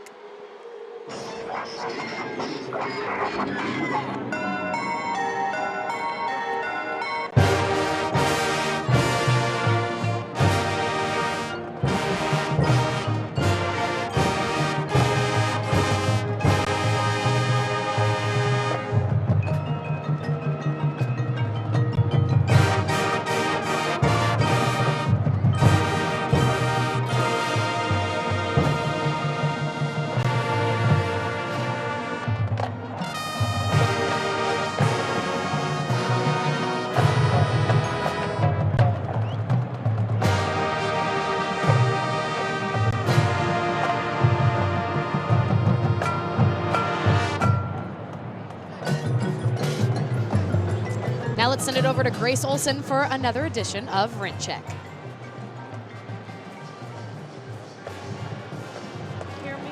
All right. Okay. Okay, we're back. This is Rent Check. This is where we quiz the parents on their athlete. Well, they know them right now. I've got Jim and Debbie and Riley. This is the family of Nate Green with Northside Warner Robins. Guys, thank you so much for joining us. We're going to show a couple photos of Nate when he was a little boy playing football. And you told me that he was 5 when he scored his first touchdown, right? That's right. He was a quarterback, and he scored his first touchdown, yes. And he ran for it himself, so great memory we've got there. Now let's get to our trivia. The first question is, what is his favorite Northside football tradition? They sing the alma mater after the game when they win, and they go down to the field and everybody sings, and he just loves that, and it's great. Everybody stays after the game for that. You're exactly right. And his favorite NFL player. Brother, you want to answer this one? Wes Welker. Wes Welker with the Patriots. Good work. And over to Dad. What does he want to improve on most before he leaves high school and goes to college? Oh, I don't know. Public speaking. Public speaking, man. He can come work with us if he wants to. We can teach him some stuff about it. All right, let's bring in the t-shirts. You got it right. Congratulations. Thank you. Here's GPB Sports t-shirts for you to wear the rest of the year. Let's send it over to Raven. Thanks, guys. Now let's take a look at our career play of the game, brought to you by Technical College of Georgia. The field of information technology has grown rapidly over the past few decades, and it continues to add jobs to our economy. Careers like computer programming, network administration, and computer hardware engineering are vital to industries throughout the state. There is also an increased demand for exciting careers in video and film production, including editing, animation, and 3D graphics. That makes information technology a perfect fit for our career play of the game.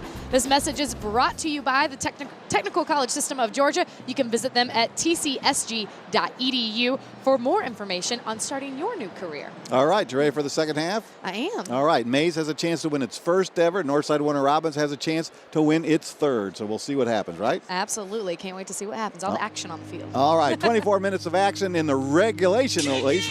Coming up next, Matt and Larry will have the call, and we'll be back after this timeout. You're watching GPB on Championship Weekend.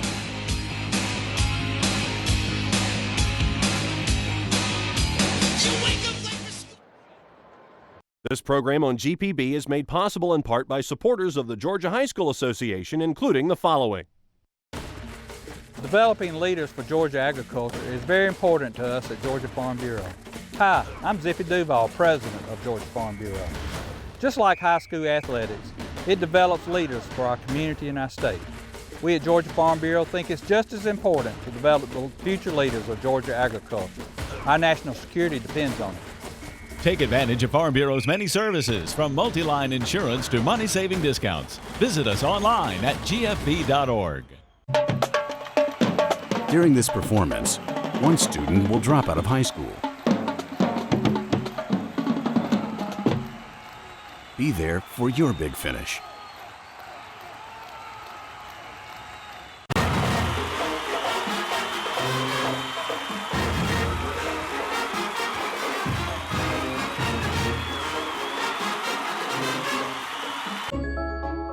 At the heart of our community are the businesses that don't skip a beat. Georgia's electric membership cooperatives stand behind local commerce. Whether keeping farms running or shining a light on new ventures, we bring business, large and small, to our communities. Creating jobs, driving development, supporting dreams. Georgia's EMCs, powering our businesses, lighting the way.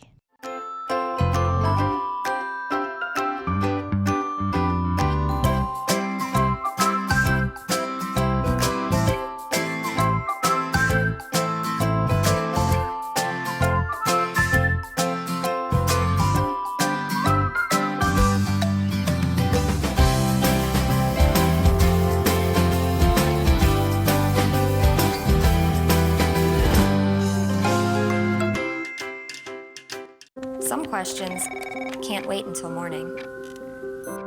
So I'm one of many nurses at Cigna with answers, anytime, day or night. I'm Lauren, and I've got your back. I'm not sick. I'm not sick. I'm not sick. She's perfectly healthy. Cigna covers preventive care. That's having your back.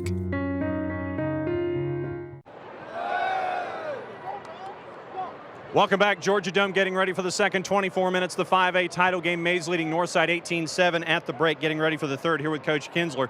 Obviously, you talked to us during the week about not having little plays get to big plays, but that did happen for those two scores. Yeah, we gave up 2 big plays on the same play, and just one guy gets out of position here or there. We miss a tackle. Just gave up big plays. I thought our defense was playing well till right there. Our offense wasn't getting on track, and we gave up a couple of big plays. Now we're in a hole, and we're going to have to come out swinging. All right, go swing. Thank you. Send it upstairs for highlight stats and stuff. Guys, take it away. All right, Nelly, yeah, exactly. Coach Kevin Kinsler's worst nightmare, the small play turning into the big play, really damaged Northside in the first 2 quarters. Yeah, it really did. I mean, you think about it, the only score the Northside got was that defensive touchdown. As we take a look at some of the first half highlights on this one, they were the ones that struck first right here on the tip ball here by Adderhold. Right there, great defensive play in the right place, right time. Takes it all the way in for the touchdown. Jalen Kendrick almost had another one, Matt, but then as you mentioned, the short play and the big plays, they did this time and time again. Tyshawn Brown, that's a 19-yard reception. Then they had the extra point blocked. They ended up chasing that extra point with 2-point conversions twice more and failed both times. Same play they ran to Tyshawn Brown. They run to Randricus Davis, and he takes it 76 yards. Yeah, and again, just the speed we talked about again. Concerned about Maize. They've got great speed on both sides of the ball. And then the final play of the first half, what momentum going into halftime right here. Adderhold, all kinds of time, finds Davis in the back of the end zone. You can't let him go. And there it was. Missed 2-point conversion at the end of the first half there, but 18-7 our score at the half. Yeah, big plays. 207 in the passing game for Maize in the first 2 quarters. And they've held Northside to 74 yards rushing, 92 total yards. And Kevin Kinsler told us this. He said they were going to have to mix it up. They're going to have to mix in the pass. Now it's going to be more difficult for them to mix in the pass because they're down 2 touchdowns. Yeah, it is. And you look at that one number I was going to point out, only 18 passing yards there in the first half. They're going to have to get more of that. The question is, with that speed on the Maize defensive side, can they get it done? It's a tall task for Northside Warner Robins. And Maize now just 2 quarters away from rewriting the history books in Atlanta Public Schools. Not since 1973 has an Atlanta public school won a football state championship, and that was the predecessor to Benjamin Maize High School, Southwest Atlanta High School. And now Maize just 24 minutes away from adding their name to the history books. And time now for our GoBuildGeorgia.com second half kickoff. Learn a skill, build a career, do it now at GoBuildGeorgia.com. Northside has to go back and get it. Weaver still on his feet, and Jermon Weaver finally driven out of bounds at the 23-yard line. Near disaster right there as Northside was playing short on the kickoff and had to go back and get it. So now the Eagles on offense, and let's see what they've X'd and O'd, what they've schemed up here at halftime to try to get this offense going. Well, Matt, and also the special teams for Northside has really been playing with fire. We've seen 2 punt returns, nearly fumbled, but they got the ball back, managed to avoid that. But now again, what adjustments at halftime can you make here to get around the speed and athleticism of this Maize defense? Willie Jordan gets the first carry of the third quarter. Not a big surprise there. Driven out of bounds at the 27-yard line after a pickup of 4 on the play. Williamson, the safety, making his 4th tackle of the ball game. As you mentioned before, in the first half, we saw Jordan actually on the receiving end of a ball. We don't see that very often, but again, as you pointed out in the pregame, 40 carries in the semifinal win last week, and he's somebody, as you mentioned, school record, 2,175 yards rushing. You're going to see a lot of touches from Jordan if they're to get into this game and get back on the scoreboard. They gave him 5 on that first play, so 28 yards rushing for Willie Jordan so far in this ball game. And let me remind you that last week in their semifinal win against Allatoona, 231 yards rushing on 40 carries and over 2,100 yards rushing for the season. So Maize has done a tremendous job of bottling up Willie Jordan, who averages 155 yards rushing per game. It's 3rd down and short now for the Eagles.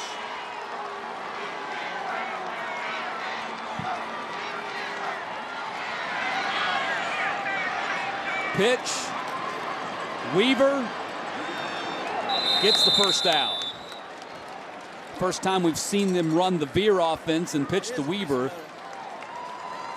And it gets him a first down. Yeah, it was a nice play right here. Oliver, we talked about again, he doesn't like to run much, but when he does a nice job. Good pitch right there, good decision. Great blocking as well right there by number 28, Douglas Tuggle, to try to stay in, keep the defender at bay. Does a good enough job to get the first down. 1st and 10, ball at the 35-yard line. Willie Jordan breaks out to the 50-yard line. 15-yard pickup for Willie Jordan. Great job by Jordan. By the way, one correction, that was John Johnson, number 28 for Warner Robins. Watch this here again.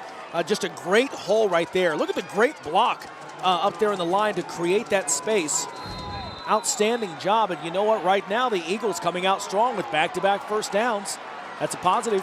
Coach Kinsler says that Willie Jordan, great job of leadership. He and Sandifer in that senior class this year, as this time they've got Jordan stopped at the line of scrimmage. Marquez Daniels making the tackle, his 3rd of the ball game. But great job of senior leadership in the weight room by Willie Jordan and Brandon Sandifer. When the rest of those players see their 2 stars in there busting it in the weight room, just a great example set for the rest of the team. There's Sandifer right there, the big 330-pound offensive lineman headed to play for the Florida Gators. Oliver, no one picks him up, and he's got a first down at the 40-yard line. When you start to look at this right now, Northside only 7 first downs in the entire first half. They've got, I think that's the 3rd one here. Very quickly in the 3rd quarter, in the opening drive. Oliver, everyone looking at Jordan and the running backs. It's a nice move. They're on the run. Jordan 4 carries for 21 yards on this drive alone after 10 carries for 23 yards in the first half total.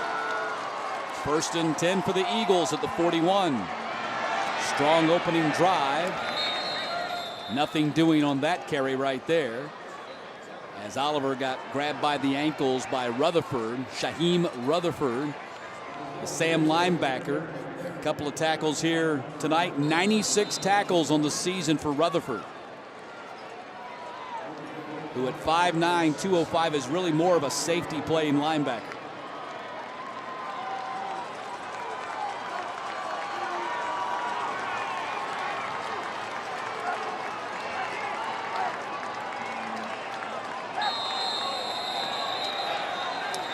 Well, not a delay. The play clock was at 3.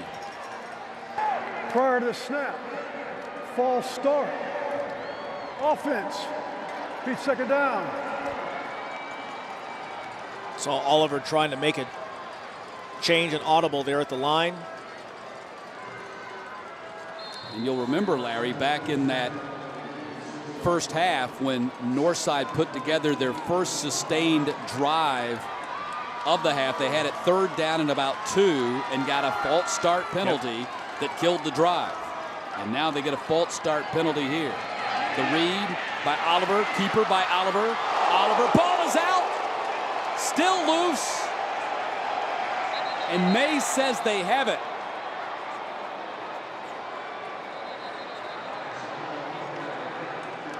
But the officials say Northside does. One more look at this right here. Oliver again on the keeper. Doing a nice job, but you got to put the ball away right here. Does that spin move he does so many times, just gets popped on the backside right there. Good look right there. Shaheem Rutherford with the hit to knock the ball loose. One more look at it.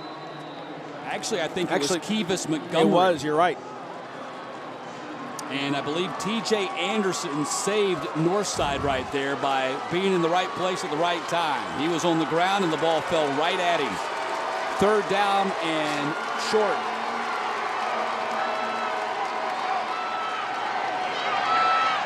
Willie Jordan, stiff arm, trying to get to the edge, will not be able to do it. Nice open field tackle by the corner, Monquavius Brinson, who's been offered by Kentucky, just a junior. Nice tackle, 4th down. One more look right here. Again, nice call, but again, look at that, just the speed. You can see there, you've got your your guard pulling, trying to make the block, but Mays is so quick up front that he can't get there in time. It's a well-designed play, and the player has done that before, the lineman, but that just give credit to the speed that Mays has on defense. Weaver in motion, 4th down, movement by Northside. Wow, just a killer, these penalties.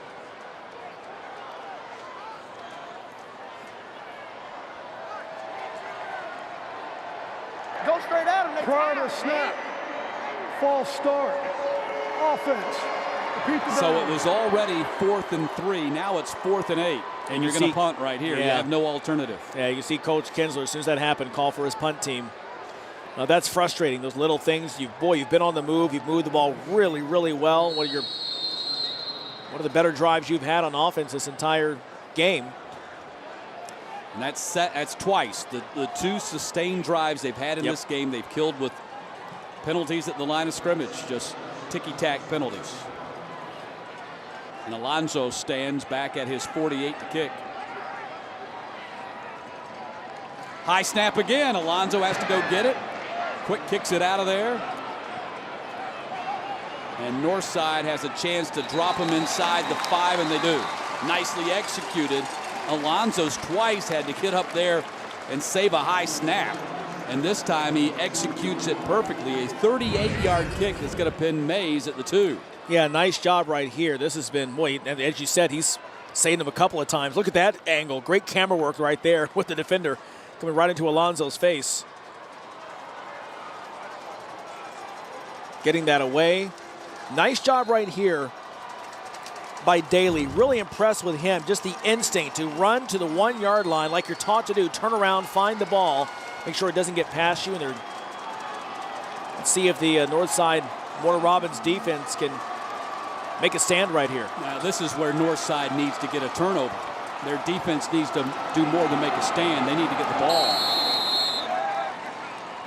Tackle made by Yacht Jones on the carry by Tyler. Not much doing right there. 2nd down. You see that big offensive line, 71 Malik Mackey, 66 Mason Sims, 72 James English, 75 Keenan Anderson, and of course Dallas Warmack is the prize on that offensive line, the number 9 rated offensive guard in the country. Up top they go to Carter, and he's got it. Another big play by the Mays offense. Well, you saw one-on-one coverage up there, Matt, and took advantage of it. 41-yard gain on this. Watch this. This is Carter right here, number 12. Now watch him right here. This is just a straight sprint. Runs right out. Chris Houghton got a step on him, and it was over. 41-yard gain. What a big, big play for the Raiders. Carter averages just under 21 yards per catch, and that was just a case of let me run down the sideline because I can beat this corner, and you throw the ball up there and I'll go get it. Something here we've got, the quarterback Adderhold was out on the slot. And they were going to run, look like just the Wildcat. They're going to stay in that with a Wildcat. That's Adderhold there at the top. Yeah, with Randricus Davis lined up as the Wildcat quarterback. The first time we've seen this look.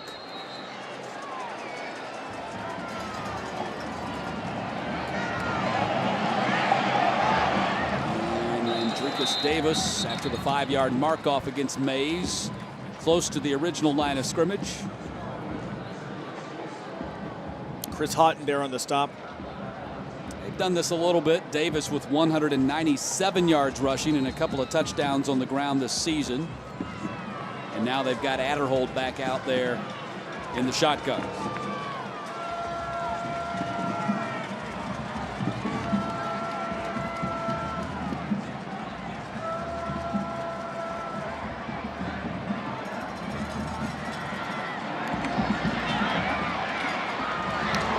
Nothing doing right there. Big tackle by Cam Burnett. The Mike linebackers stuck Romartis Bell for a short gain, 3rd down and long. Coming up.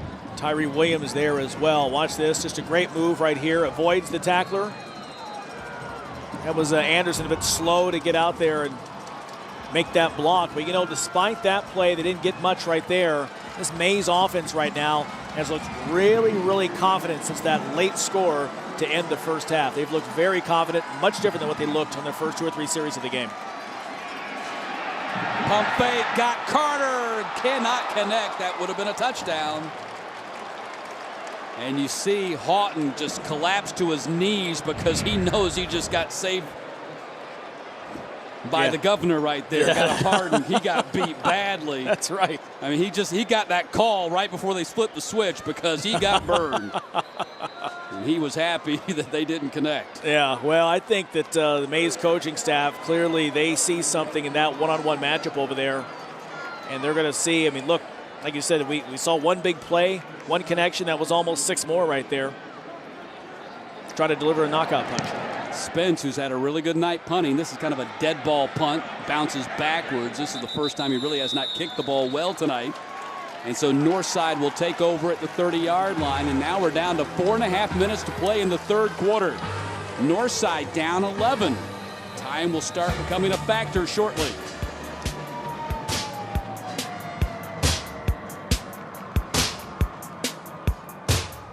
Look twice before crossing. You exercise, you choose the salad occasionally, but when it comes to staying well, physically, financially, emotionally, going it alone is hard. So Cigna has your back and your knees 24/7, in sickness and in health, answering your questions, giving you some coaching, helping you get well and stay well.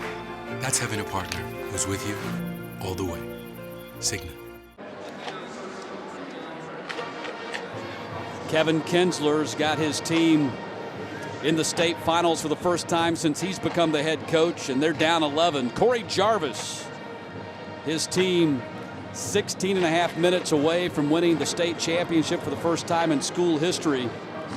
And Corey Jarvis, coming off a humbling experience, had great success at ML King, his first head coaching job at ML King, won 49 games, just 11 losses in 5 seasons, took the head coaching job at Duluth. And Corey will tell you, he says, look, I thought I could coach. He thought I could coach anybody and win anywhere. And Duluth, they'd won only 2 games in the years prior to him taking over. He won 12 games there. They went 12-18. He said, I learned one thing. I'm a good coach, but you got to have good players, or enough good players. That's right. I don't want to say they didn't have good players. They didn't have enough good players. At Mays, he's got a lot of good players. Flea flicker, man open, Green, caught it!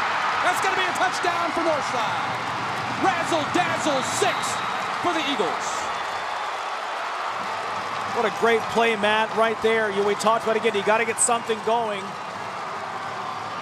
Reach deep into your playbook, try to find something to get on the board, and they did just that, using the decoy on the flea flicker, the running back. Everyone's watching, thinks it's a run. TCSG touchdown replay. Watch this. Everyone watching the Jordan, of course. Look at this. Look at the guy. Everyone's moving forward. Look, everyone, all 11 players from Mays moving forward after the run. One play, 70 yards, and there it is. Nate Green. He talked to his parents. Grace talked to his parents at halftime. Just a little bit proud. Their son scoring the touchdown to get the Eagles back in this game. I was getting ready to say some rent check magic by Grace Olson. That's right.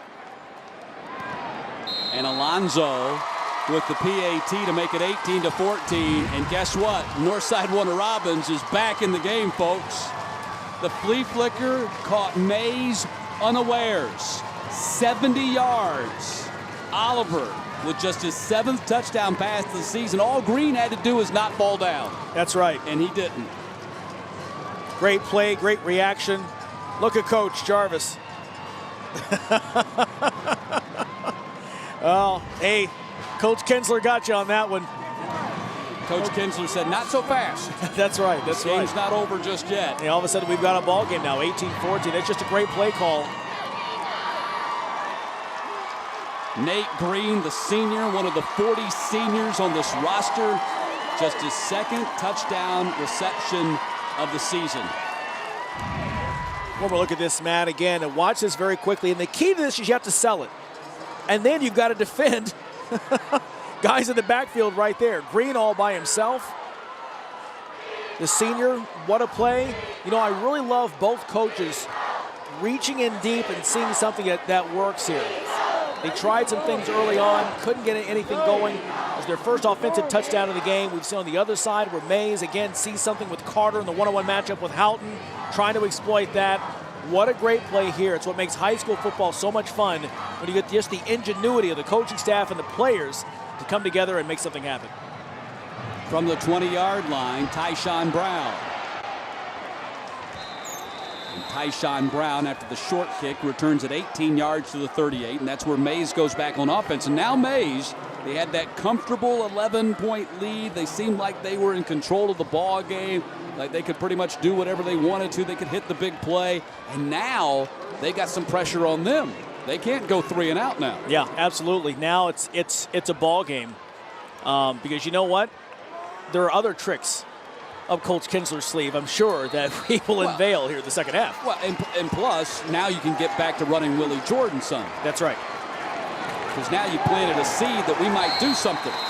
Cam Burnett on the tackle of Tyler. 6 tackles for big Cam Burnett, just a sophomore. Kevin Kinsler says scary to think just how good this guy's going to be in the next couple of years. Yeah, outstanding play right there.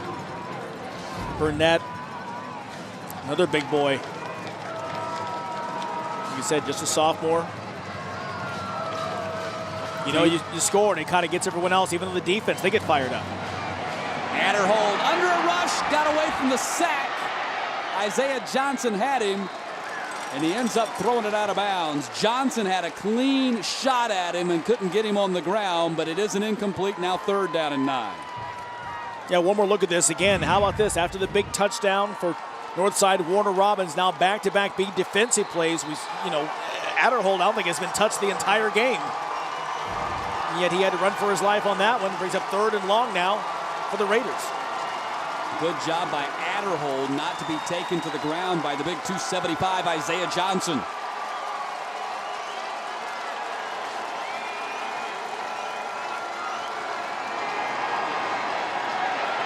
Adderhold downfield, nearly intercepted off the hands of Tyshawn Brown and then off the hands of Chris Wright. Big play right there. I'm trying to think of the last time that they went 3 and out.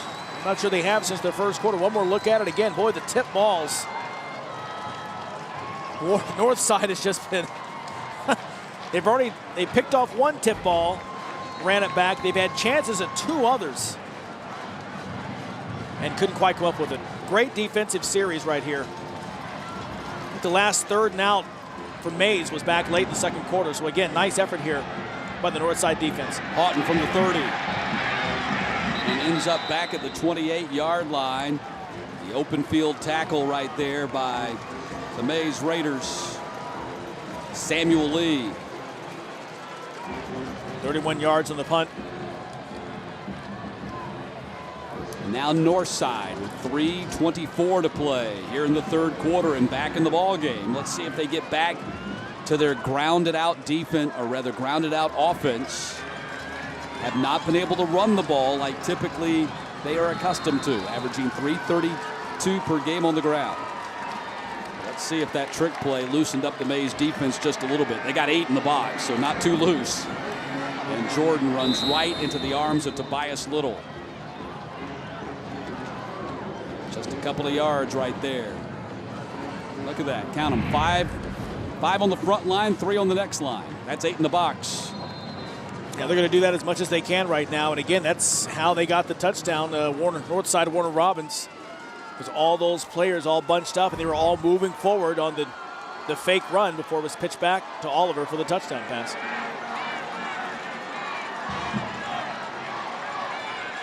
Second down.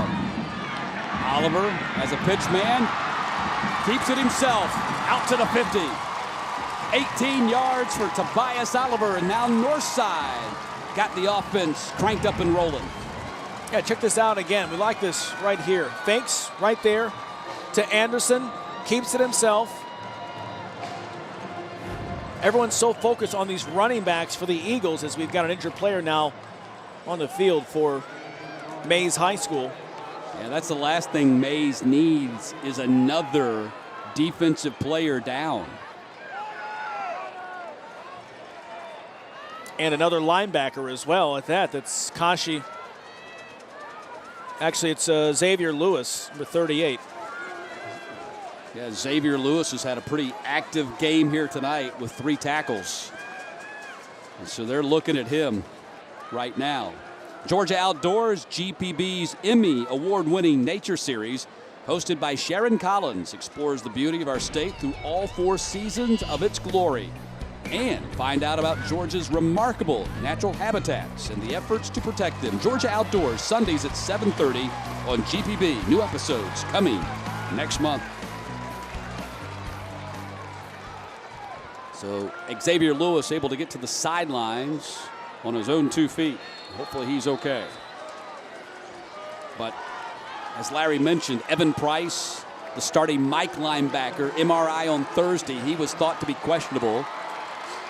And of course, Brian Jackson, his backup, tore his ACL late in the Stockbridge game, filling in for Price. And they lost their starting strong safety, Charlie Patrick, to torn MCLs in that victory over Stockbridge as well. Tobias Oliver bites a big chunk out of that Mays defense and down inside the 25. Well, I tell you what, really right now, they found something in Tobias Oliver on the 25-yard run. Here's another look at it. Oliver again, everyone is always going to watch Jordan. And the thing is, this Mays defense is so fast, they're heading right past him. They're running right by him. And he's pretty quick. You know, he's tall and thin, just a sophomore. We've talked about that. Coach Kinsler told us they might have to run right at the Mays defense, then try to run around them. And Willie Jordan, nowhere to go for Willie Jordan as Natrez Patrick makes his 6th tackle of the ball game. Yeah, once again, look inside there. Count all the white shirts, 8 men inside the box. Corey Jarvis says Patrick probably the quickest kid off the ball that I've ever seen. 100% effort guy. Going to be really special for the Georgia Bulldogs. He's the number 4 rated defensive end in the class of 2015. That's for the nation, folks.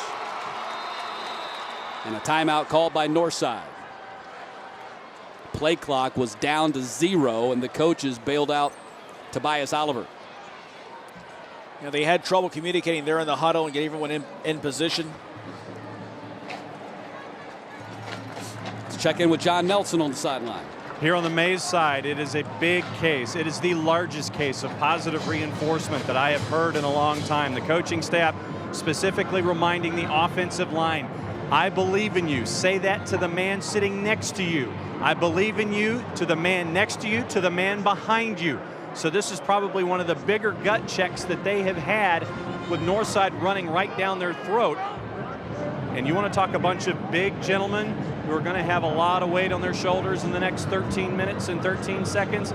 Let's see if the positive reinforcement that they're trying to get from the coaching staff will work their magic and keep this lead.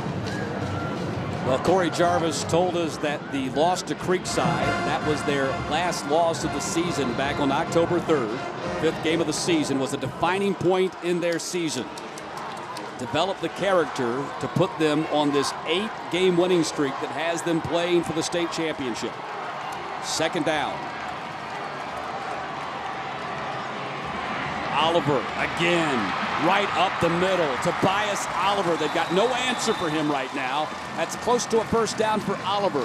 4 carries for 69 yards, his last 4 runs, and 56 of that 69 has come on this drive.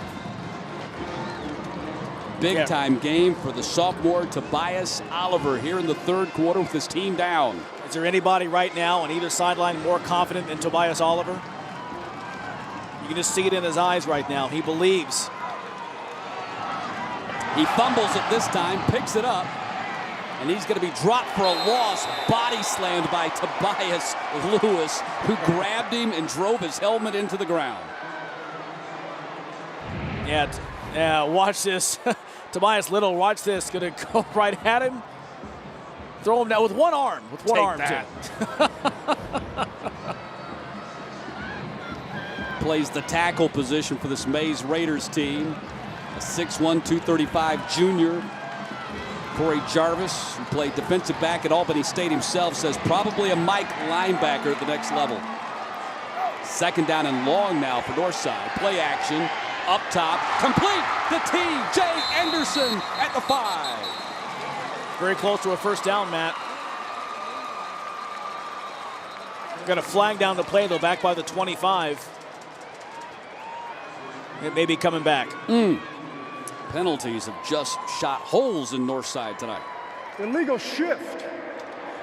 Offense. 5-yard penalty, previous spot. Keep down.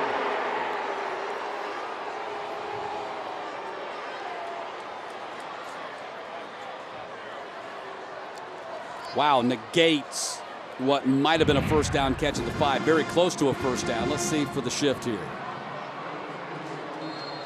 I did not see anybody move. No, I didn't either. Maybe the shift occurred outside of that tackle box out at the wide receiver position, because it certainly didn't happen right there.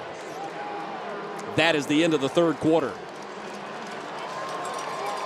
And as every team in the nation does, they hold up 4 fingers. But who will the fourth quarter belong to here in the Georgia Dome? The third belonged to Northside, and as a result, they're back in the game. 18-14 as we go to the final 12 minutes in the Georgia High School Association 5A state title game under the big top. It wasn't easy, but nothing. Nothing prepares you better for a great career than the Technical College System of Georgia. TCSG colleges produce graduates with the knowledge and training today's top employers are looking for. With campuses across Georgia, state-of-the-art facilities, and outstanding instructors with real-world experience, it's the kind of affordable college education that will fast-track you into a rewarding career. We're building a better future for you. Contact the TCSG College in your area today or go to tcsg.edu. As a strong, stable bank, Regions is always looking for opportunities to boost the vitality of our communities. In addition to offering financial solutions for our customers, we are committed to supporting local initiatives and organizations that help our neighborhoods thrive. Regions is proud to be a partner with GPB in building a better Georgia. Your corporate sponsorship of GPB lets all Georgians know of your support for quality programs that educate, inform, inspire, and entertain. Email us at sponsorship@gpb.org. Thank you.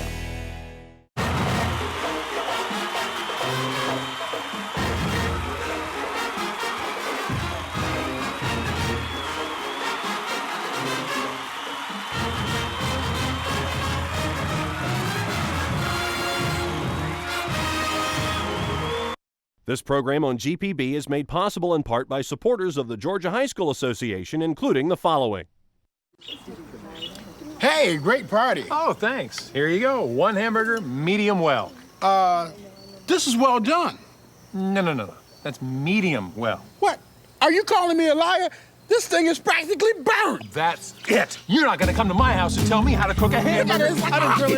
You wouldn't do it there. Gotta be crazy. So don't do it here. Sportsmanship. It's up to you.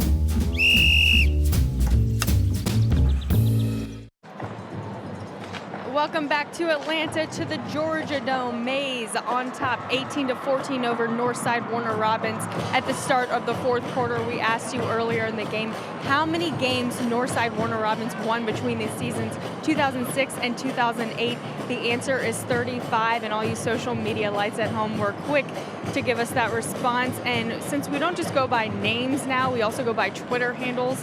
Our winner is JDub85, so congratulations, JDub. Well, you'll be getting 2 tickets to the College Football Hall of Fame in Atlanta, so make your trip over to Atlanta. We'll send you your tickets. Thanks, everybody, for participating, guys. Well, that sounds like fun, a trip to the College Football Hall of Fame. We start the fourth quarter. Northside has it at the Maize 26-yard line, but facing a second down and 21. Tobias Oliver has been the story. 14 carries for 105 here. While Willie Jordan's been shut down, only 42 on 18 carries. They hand off to Weaver. He goes up top to the end zone and looking for John Johnson, incomplete. And a flag down. So they got him with some razzle-dazzle in the third quarter, but not here to start the fourth. but let's check the penalty. Personal foul. Targeting, blow to the head on the passer. 15 yards, previous foul. Automatic first down. Wow, automatic first down for the Eagles. See if we can see it here, right here, number 44. There it is. Boom. And that's one, we've talked to the rules officials earlier this week that's a judgment call. There's no replay on it in high school football.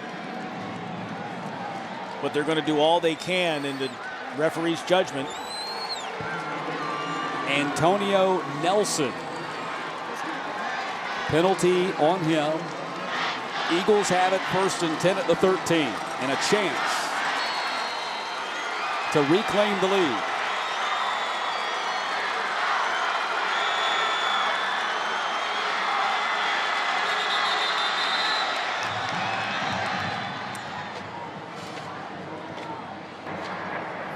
Prior to the snap, false start, offense, 5-yard penalty, first down. Now, this is something that we have not talked about here, but we've got a nice crowd here at the Georgia Dome. A lot of people down there, and especially over there on that right hash mark. They're over there closest to the Mays side. Noise is a factor, and these high school kids don't typically deal with this kind of noise on a Friday night. Yeah, they're playing right there just to the right of the quarterback. Right at the goal line is the Mays High School band, and they're making a lot of noise over there right now. Oliver brought down. Big open field tackle. Yeah, I tell you what. DeAndre Brown. I'm sorry, man. I didn't interrupt you, but I watched this once again. He should have turned this ball, turn and go back upfield. He saw the white shirts there. I could see why he tried to string it out, but that play is not going to work if you're going to try to, again, run to the edge and outrun this Mays defense. They'll just string it out and make it a nominal gain. They're going to have to, again, turn the ball upfield every chance he can. What great effort by DeAndre Brown on that play. He was able to dive over the blocker and make the tackle. Second down, swing pass off the hands of T.J. Anderson. That is an incomplete. Now, let's go back here. Now, watch this tremendous effort by DeAndre Brown on this play. He dives over the blocker who's going down in front of him. He just dives right over the blocker, Tyler Dunn, the left guard, and still makes the tackle. It's a big-time move.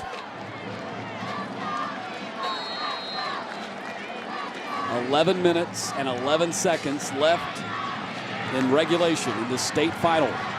Mays 18, Northside Warner Robins 14, and now it's 3rd down and 18.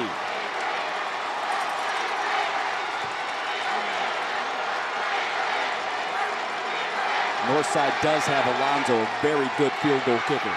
Willie Jordan, so they set up for 3 right there. They'll bring Alonzo in. He's 14 of 16 on the season.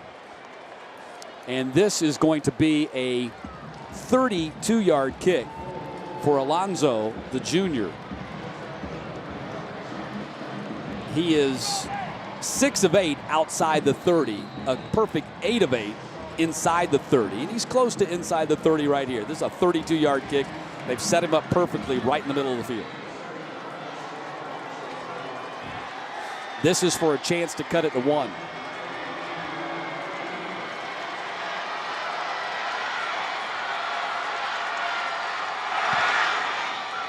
And he doesn't. A 32-yard kick by Alonzo, who's now 15 of 17 on the season.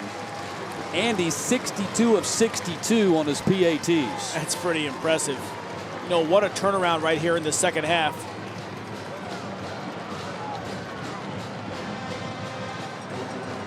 And that drive right there, Larry, was all about Tobias Oliver. Yeah, it really was. Again, this is back in the third quarter before we change ends here at the end of the third. Great run right there, holds on to it. We saw him earlier with the run. It knocked the ball loose, but again, smart play here, just a sophomore. We've really seen him grow up and mature here in the second half. Again, misdirection, everyone watching. Jordan sets up the field goal by Alonzo. And to your point, this has been all north side here in the second half. Mays, after 18 points and doing almost whatever they wanted to do in the second quarter, has yet to get a first down here after halftime. great job by Northside on both sides of the ball to get back into this game. 10 straight points, make it a 1-point game. That was an 11-play, 55-yard drive that took 5 minutes. And now Northside has put themselves in a position to where they can win it with a field goal, and they've got the man to do it. Tobias Little takes the kickoff, and he gets dropped. Great open field tackle by Ty Williams, his 5th tackle of the night.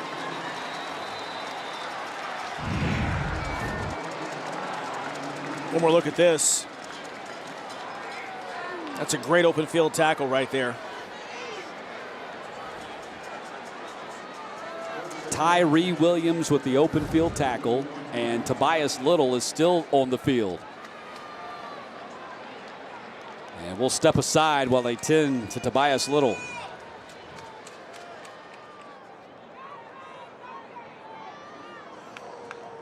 The GHSA Championship is made possible in part by Regions Bank. It's time to expect more. Georgia's Electric Membership Corporation, lighting the way. Technical College System of Georgia, learn more, earn more. Cigna, together all the way. And viewers like you, thank you. The GHSA would like to thank the Georgia Farm Bureau. Tobias Little a little wobbly as he makes his way off the field. Has 4 tackles tonight. Well, look at this right here. That'll smart. And Little again, one of the stars of that front 4 for Mays. And so again, when they if this turns out to be a little more serious of an injury than what we hope that it is not, that's another problem for Mays on defense. Another key player lost in this Mays defense. Mays only 37 yards rushing on 16 attempts in this ball game. They have 249 on the air. A lot of those have been on just really big plays. Not a really consistent passing game, but big play passing game. Adderhold. Lots of time for Adderhold, and overthrows Davis. Had Daly in coverage, and it's going to be 2nd down. Yeah, Mays running only 8 plays on offense in the entire second half, so no surprise here. They want to try to get the ball into one of their playmakers. This is a nice effort here.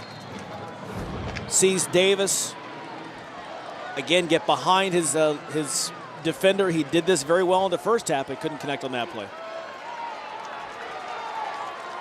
11 of 24, 248, 3 touchdowns, and the 1 interception that was a pick 6.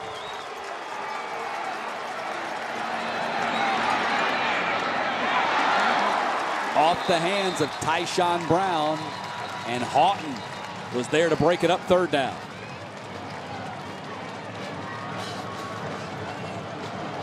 It might have been Young. It was Raekwon Young. It was 30, Raekwon, not 10. It's a great play right here to knock that ball away. Brown, we've seen what he can do for you. I see what you're doing. Thank you. All right. Raekwon Young has to come off the field after his helmet popped off. Heavy rush. Johnson nearly got him. Gonna heave it deep for Carter, and Carter can't run under it. Actually, was that Tyshawn Brown instead? Was it 2 or 12? I thought. Yeah. One more look at it. I believe that is 2. number 2. Brown. Yeah, Tyshawn Brown. Here it is once again. Let me tell you something. This is quite a heave. He threw that ball. Look at this. He's under pressure. Gets knocked down. That ball traveled about 65 yards in the air. Coach talked about what a big kid he is. Took quite a hit as well and almost completed the pass. 6'2", 210, took a big hit from Darius Richardson. And Bobby Spence on to punt.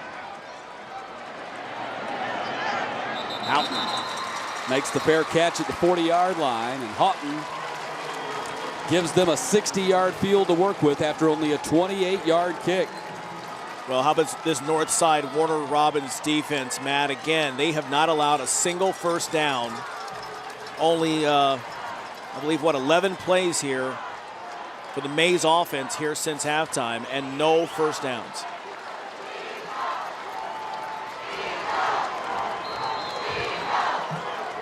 And the offense, meanwhile, held the ball nearly 9 minutes there in that third quarter when they scored 10 straight points.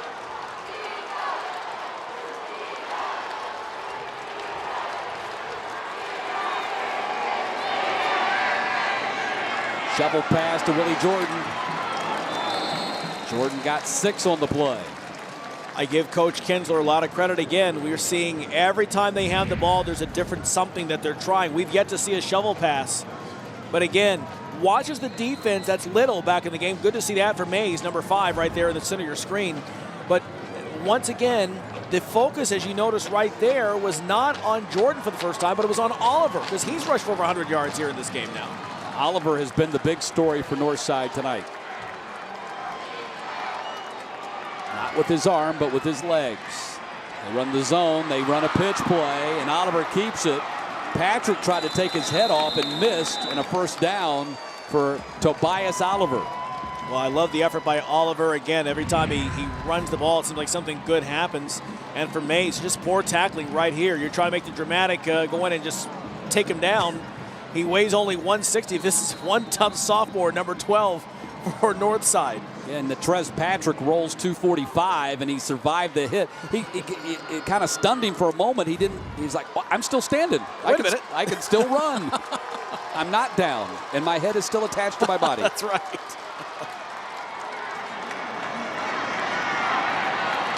Oliver again. What a move! Tobias Oliver, touchdown, 47 yards. This young man in the second half has been so impressive. What a job he has done leading this team from 11 points down. Again, not a single offensive score in the first half. What a job he has done, and it all goes back to that flea flicker. Nothing going on the first time they had the ball in the second half, but the flea flicker, the long touchdown pass to Green, and since then, he's been unstoppable, and the Eagles are back on top. What a run by Tobias Oliver. And now a timeout called by Northside because I think they want to consider going for 2 here. The TCSG replay, touchdown replay, Matt. Oliver once again, here he is. Boom. Great move right there. That's just been outstanding. Look at what he has done, this sophomore again. On the ground, in the air. He's been hit. And again, you know, it's funny. We talked all week long about Willie Jordan and the running game that we knew they were going to run and said, you got to pass. Hey, you know what? They're not even passing. He's completed only, I think, 4 passes the entire game. He's getting it done with his feet. And it's not Jordan with the school record 2,175 yards rushing this season. It's the young sophomore Oliver in his first year as a starter. 17 carries for 156 yards for Tobias Oliver. Averages 54 yards per game on the ground. He's tripled that number here tonight. Kevin's got our stats for us. 5 completions actually on 13 attempts. And of course the 1 long touchdown. 94 yards, so he's got over 200 yards of offense generated by the sophomore tonight. A young man who the Tuesday before they opened the season against North Cobb back in August was not even the starting quarterback.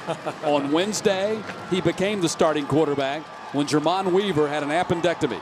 And he's been the quarterback ever since. Northside running for 2 and throws the ball into the end zone. And there he is, Jermon Weaver, the guy who was going to be the quarterback, catches the 2-point pass. It's a 7-point lead for the Eagles. Well, what a great play right there. Let's watch the replay. And again, you talk about just confidence and how just success breeds success. Watch him thread the needle. This is a great angle, Matt, right here. Watch him thread the needle right here among all these white shirts. That's a really tough pass to make on the move, and yet he does it. Tobias Oliver, with his feet, with his arm, he's got Northside on top now by 7. What an unbelievable run here. 18 points in a row scored here in the second half by Northside, and we've got a player down right now still. The player who is defending on that is still down in the end zone. Yeah, Monquavius Brinson, I'm afraid, is hurt badly. I think it's a serious injury, but maybe not. We hope not. But he went There was a collision trying to make the tackle on Weaver after he made the catch, and he went flying through that collision, immediately grabbed for his left leg as he went flying through the air. In fact, we've got even have a trainer from the north side sideline going over to help him, and applause here as he gets up. One more look at it right here. Number 4, top of your screen right here. After the catch, right there. Yeah. With his leg and immediately reaches back there. So as we watch him walk off, the positive is he's putting weight on that leg. That's the positive. You look at Mays right now. Momentum is, aside from the injury, of course, and we hope that he's okay. So we take one more look at it. I mean, John Nelson may have more for us, Matt. Yeah, the helmet hit his knee. When Weaver rolled over after making the catch, his helmet came up and hit Brinson in the knee. Nelson? Yeah, we're down here looking at it. He was able to put weight on it a little bit, and you see what they're trying to do. They're trying to look at it as close to the knee joint as possible. He was able to walk on it a little bit, but you see what they're looking at right now. They're checking both sides to see if it actually was knee contact or just below the knee. Tyshawn Brown on the return, and now Mays playing from behind for the first time since late in the first quarter. Or actually, in the second quarter, pardon me. So Mays, that came up with all those big plays in the first half, a 19-yard touchdown pass from Adderhold to Brown, a 76-yard touchdown pass play to Davis, and then a 29-yard touchdown pass to Davis on the final play of the first quarter. Now the Raiders are down and only 8:26 to work with.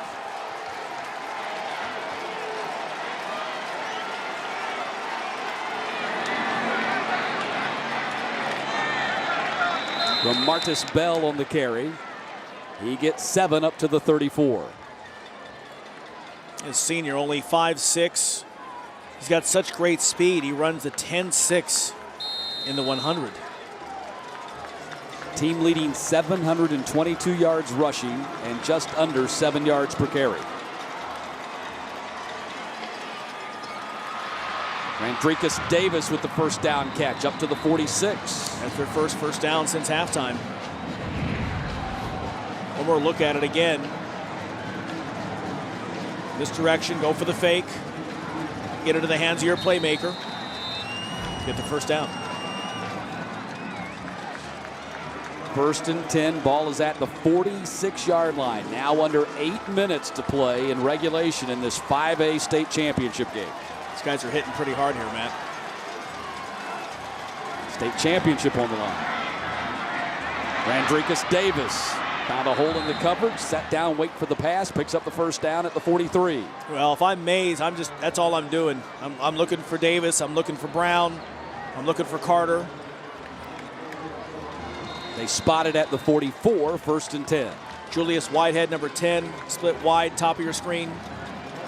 He hasn't had a catch yet tonight. Keeper, Adderhold. He can't get around the edge. Houghton with the tackle. Now, Houghton's been everywhere. Yep, 3rd tackle for Houghton tonight. You know, again, I like the play call right here. You load up the left side, everyone looking that way for a pass up on that end. You go the other way. It's a great defensive play there by Houghton for the Eagles. 2nd down and 9. Heavy rush, ball got batted down. Blitz coming off the edge. Josh Vickers, the linebacker, and then big old Isaiah Johnson, I think, knocked it out of the air. Got a big paw up there, didn't he? Check it one more time. I think it was. Watch 66 Johnson there. Top of your screen again. Watch him looking, and yeah, there it was. Tell you what, that's about the 3rd or 4th pass they've done that to. That's just good coaching, good instincts. 3rd down and 9. More blitz coming. Adderhold being rushed. Got him! Quarterback sack, Tyree Williams. What a big-time play, and what a job this Northside defense has done here in the second half. Watch this. He comes through unimpeded. Adderhold, again, in the first half was not touched at all, wasn't even harassed. But this Eagles defense has really stepped up, really answered the challenge. 8-yard loss here, and now another second-half punt for the Raiders. First sack of the night for Northside in their 21st of the season, 4th of the season for Tyree Williams, the senior linebacker. Spence flag down, nobody back for Northside.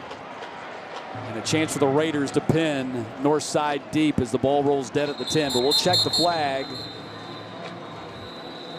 and see if they have to kick again. That was a 41-yard kick by Spence.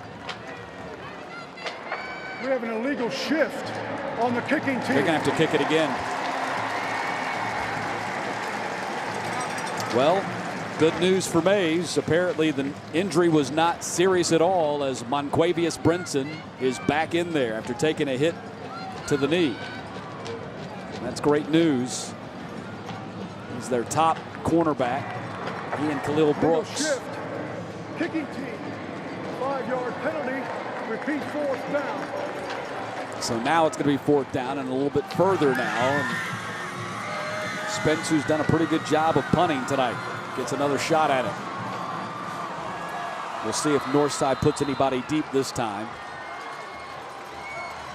I don't think we're going to have any tricks here with such a long distance to get the first down, and there isn't one. And again, Northside doesn't put anybody back. But they're going to pick up about 9 yards in this transaction. So instead of the 10, it's going to be the 19 for Northside with an even 6 minutes to play in regulation. And Northside certainly has the ability here, Larry, to grind out a long drive. So now a lot of pressure on this Mays defense that played so well in the first half, but Northside's gotten the better of them here in the second half. Yeah, you're exactly right. And the thing is, you can no longer count on and key on only Willie Jordan, again, to start running back, because Oliver's done such a great job. You can see now a different set. We're looking at an I formation now. The fullback, Anderson coming in. Let's see what they do.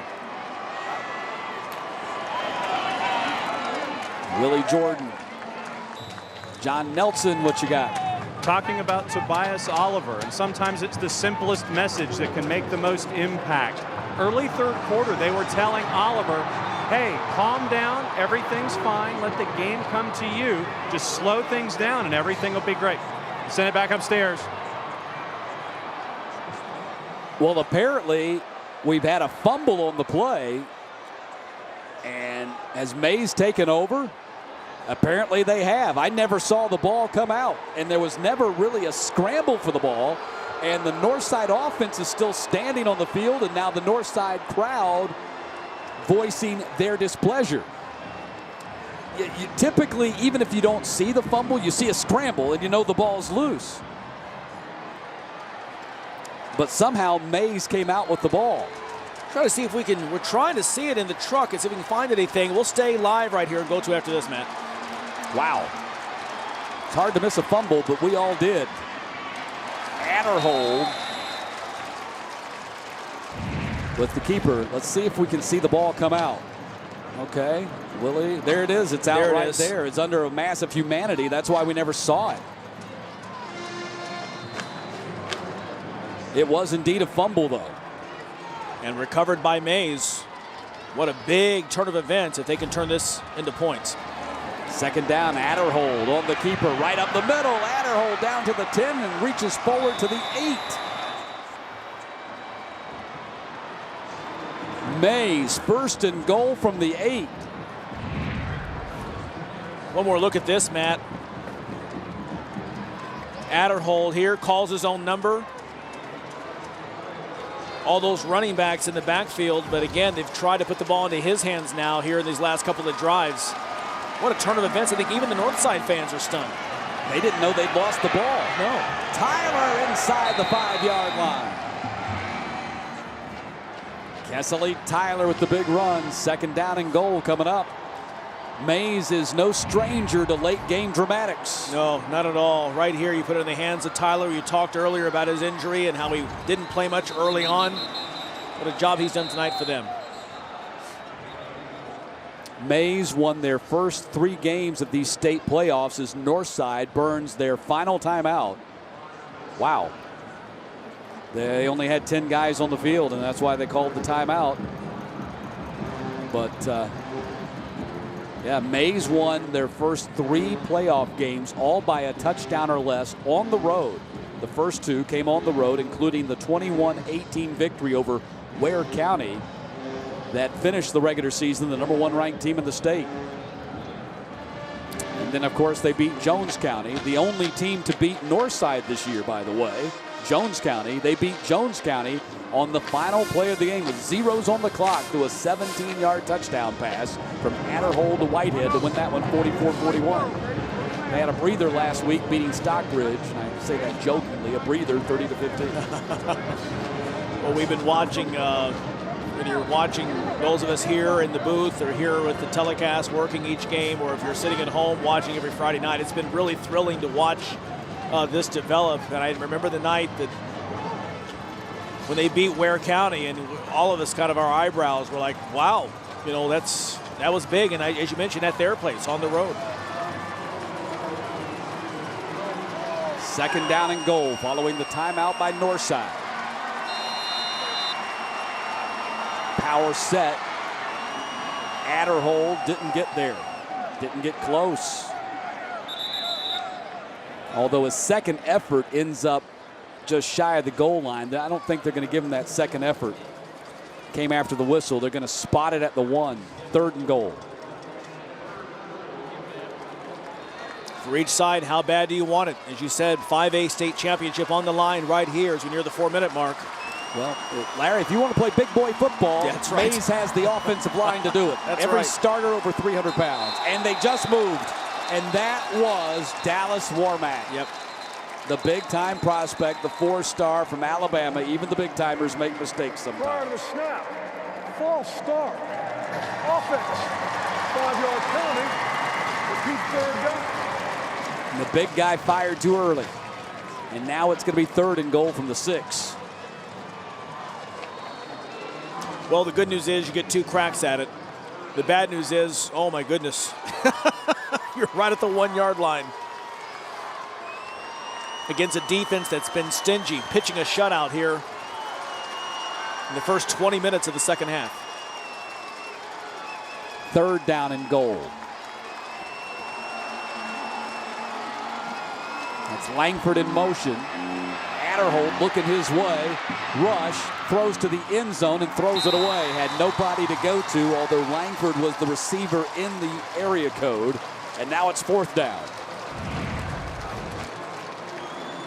And one more look at this. And he's got good time. Runs out of the pocket. Trying to clear himself. This Northside defense has really stepped up, and they're going to try a field goal now, and here's our guy. Yeah, I don't understand this. Because I don't understand the field goal attempt, because you still got to get a touchdown. Because you're going to be down 4. Yeah.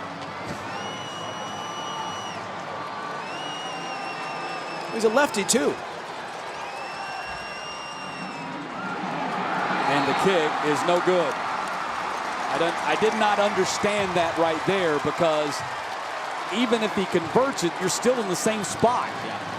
Field goal doesn't help you, because another field goal, you still lose by 1. You're still going to have to score a touchdown. Yeah. And you're down there at the 5. I didn't understand the play call. One more look at it. 6'6", 380-pound kicker. Couldn't send it home.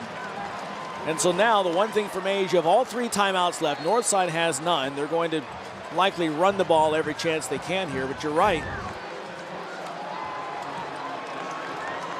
Northside in the driver's seat right now. What an effort in the second half. And the other side to that is they get the ball at the 20. Even if you fail, you run the ball, you try to go for the touchdown, they're going to be pinned back at the 5 or the 4, wherever you get stuck. Trez Patrick making that tackle right there. 7th tackle of the night for Patrick. Next time you see him, he'll be wearing the red and black if everything goes according to plan for him.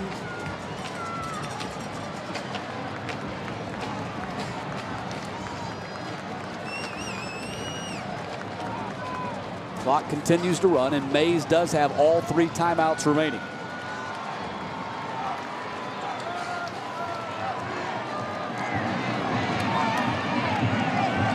Jordan.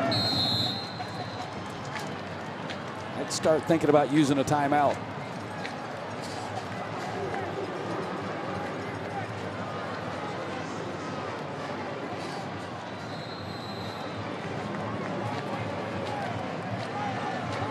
Clock continues to run. 3rd down and 9.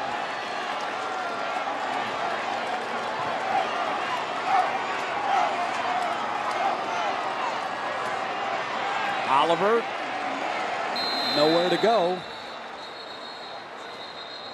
DeAndre Brown and Xavier Lewis making that tackle. 4th timeout, and they use a timeout stopping the clock with 2:17. So Mays will get the ball back with the state championship on the line when we come back. This moment, getting here took 3 years of sleepless nights and postponed vacations. Your dad said play it safe. Your husband kept the faith. But franchising is why you partnered with Regions in the first place. We share your vision for moving forward. And at moments like this, Hi, Steve. that makes all the difference. Is your business at a turning point? Regions. Providing safe, affordable, and reliable electricity requires more than bucket trucks and utility poles. These are the faces behind your power. For more than 75 years, Georgia's nonprofit, member-owned electric cooperatives have been on a mission to brighten the lives of more than 4.5 million Georgians. We are Georgia's EMCs, proudly serving our members, lighting the way.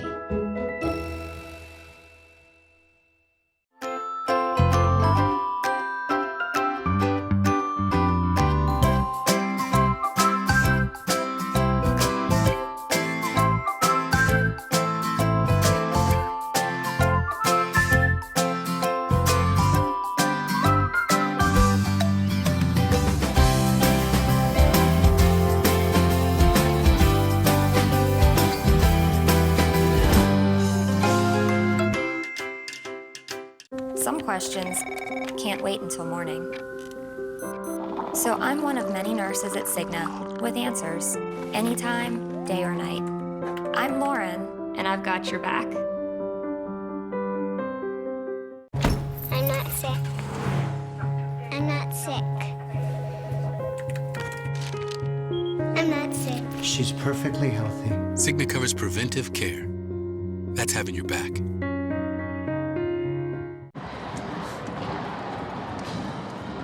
.217 to play.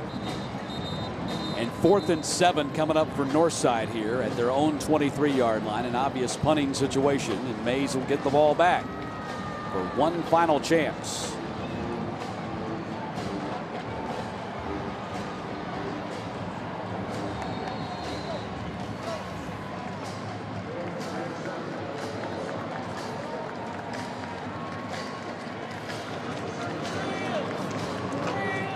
Alonzo stands at the 10-yard line.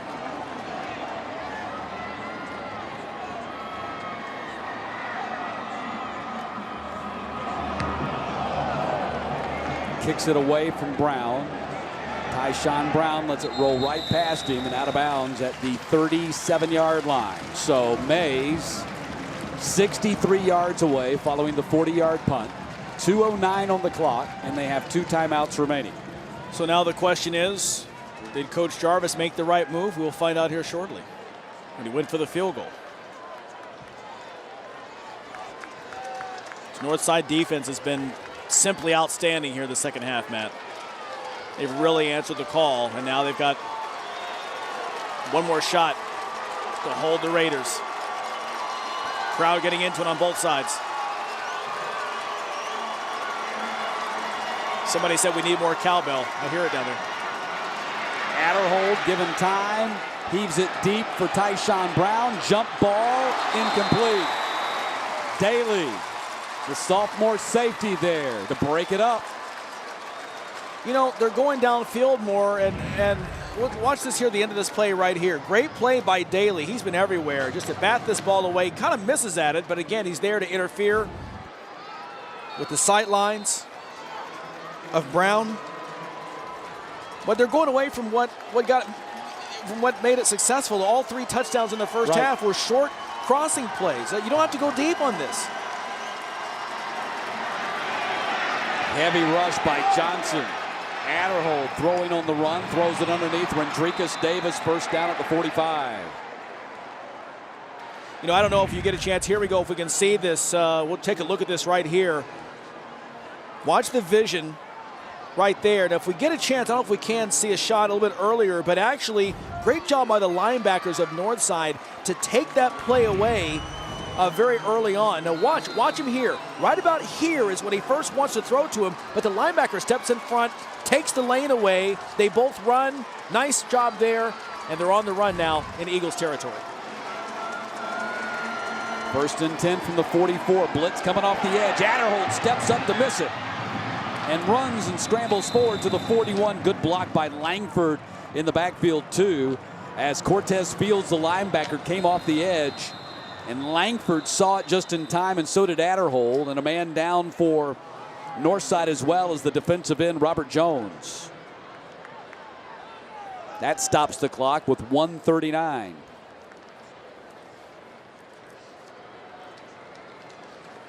Adderhold just 1 of his last 9 for 19 yards passing.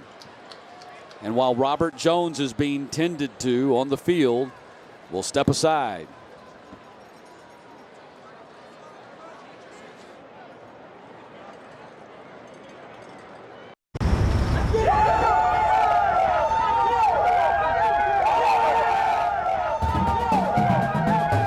The new College Football Hall of Fame and Chick-fil-A Fan Experience puts fans closer to the game experience. Featuring over 30,000 square feet of college football interactive exhibits. Tickets available at cfbhall.com. Georgia cotton farmers want you to know cotton is grown in 91 Georgia counties on over 1 million acres. Cotton makes a $2.5 billion economic impact and accounts for over 15,000 jobs in Georgia. Cotton's innovative production has lowered water use per pound of cotton by 75% since 1980.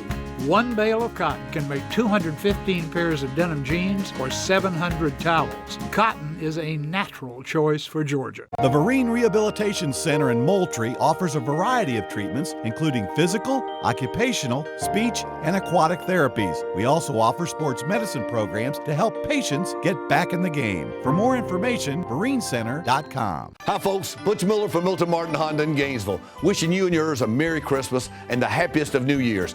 But if you think that the folks at Milton Martin Honda in Gainesville are proud to be supporters of Georgia high school athletics, you got that right. You look twice before crossing. You exercise. You choose the salad occasionally.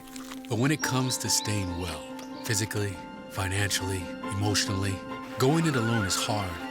So Cigna has your back and your knees 24/7, in sickness and in health, answering your questions, giving you some coaching, helping you get well and stay well.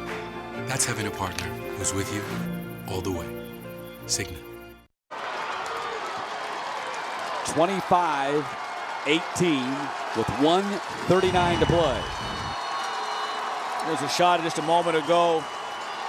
Jones getting up. Robert Jones, a senior defensive lineman, still working on him here on the sidelines. Good scene there, getting up and walking off on his own power. 2nd down and 7. Handoff goes to Langford. Fields making the tackle. Clock continues to run under 1:30 to play. Now it's going to be 3rd down and 5. Mays still with 2 timeouts. That was an injury timeout there, so they weren't charged for it. Northside gunning for their 3rd state championship. Pump fake up top. Tyshawn Brown can't run under it. And now it's 4th down. Yeah, Matt, you've got so many weapons. These 3 receivers are really special as they showed in the second half. And again, you give Northside credit their linebackers taking away that short pass, but I would try to find a way to get the ball to them, even if it's just a 6-8 yard pass. They've got the ability to break it open. I would do more of that. If Northside gets the stop here, they'll be the state champions. If they can hold on to the ball.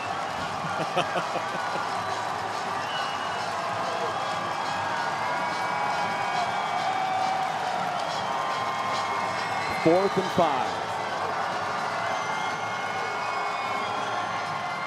Heavy rush. They have to get rid of it. Incomplete. Ball goes over to the Eagles. And again, it was Cortez Fields bringing the pressure off the edge. Forced Adderhold to get rid of it quicker than he wanted to. And Northside has the ball in just 1 minute and 7 seconds to kill. Now here it is, one more look at it right there. You know, it is, again, just this defense, they did a very nice job. Remember, in the first half, they were only rushing 3 linemen, sometimes maybe a 4th. But so many times in the second half, they've been more aggressive, bringing the linebacker in on the stunt play. Great effort right there. But Adderhold completing only one of his last 11 passes in this game. What a turn of events here in the second half. Credit Northside on both sides of the ball and the job they've done here to take this game away and score 18 consecutive points and trying to go for more. Willie Jordan picks up the first down at the 46. Unfortunately for him, he went out of bounds. He should have slid down and gotten on the ground instead of trying to beat the man around the edge, because the clock is your friend now. That's right. With 2 timeouts remaining for Mays, there's almost no way possible unless Northside fumbles the ball. And at this point, because of the 2 timeouts, you can't just take a knee yet. Right. But you're getting close. Jordan to the 46, and now Mays uses the timeout, stops the clock with 55 seconds. But what's going to happen here is they're going to run one more play, and Mays will use their last timeout, and then just from a mathematical standpoint, Northside should be able to run out the clock and clinch the state championship. What a job here by Coach Kinsler and the Eagles. Again, this was an 18-7 Mays lead at halftime if you're joining us late. Mays, 3 touchdowns in the first half. Adderhold grown cold here in the second half. 1 of 11. 1 for his last 11 and only 19 yards.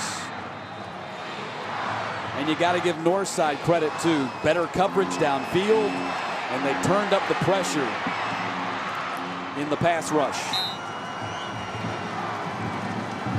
Adderhold with 200 yards passing in that first half. Shut down here by Northside's defense in the second. And then how about that young man right there, Tobias Oliver, the sophomore quarterback, really coming of age. Flea flicker, touchdown, 70-yard touchdown pass for their first offensive score of the game. It's been all Eagles ever since. Keeper, Oliver, all he's got to do is hold on to it. Which he does, and Mays uses their last timeout. So now it's going to be 3rd down and 13 to go. Oliver slow to get up. As you said, he's just a buck 60 soaking wet. But he's been tough as nails tonight. Speaking of nails, tomorrow night, Chuck Smith's favorite player for Archer High School. Archer and Colquitt County, you and I will be back here for the 6A title game. And of course, we've got 4 games all starting at 10 a.m. with Eagles Landing Christian and Mount Perrin Christian in the single A private school championship game. Just a great atmosphere here. All the fans coming in and out.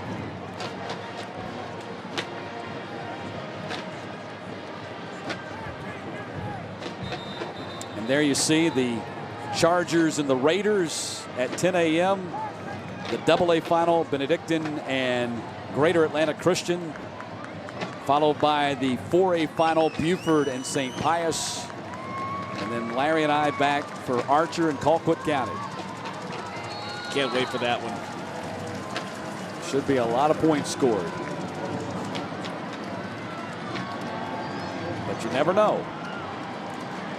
Third down here, 49 seconds on the clock, and Mays has no more timeouts to stop the Sands from going through the hourglass. Jordan carries to the 44. And let's see where they reset the play clock. And a man down for Mays, and the Northside fans are going to voice their displeasure.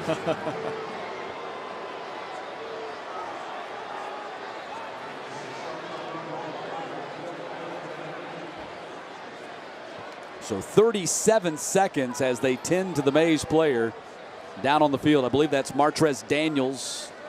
Daniels with 7 tackles tonight.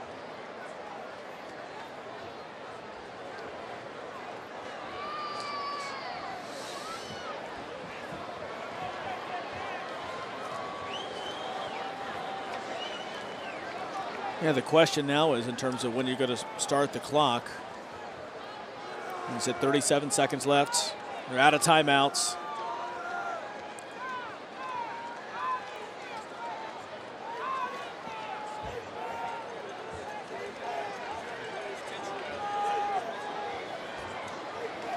All right, John, what you got down on the sideline? This is probably the biggest 4th and 8 we've seen in a long time. We've had bad snaps cause things in the past. The Northside coaching staff is reminding all of the players, if it's a bad snap, don't do anything with it. Just fall on the football. That turned a game with Buford and Calhoun a couple of years ago off a bad snap and a punt situation. So the Northside coaches reminding the players, just fall on the football. Don't do anything. Well, the question here is, are they going to even have to snap it again? Or at how much time will be on the clock? Because as soon as Daniels starts walking off the field and they set the ball, they're going to roll the clock again.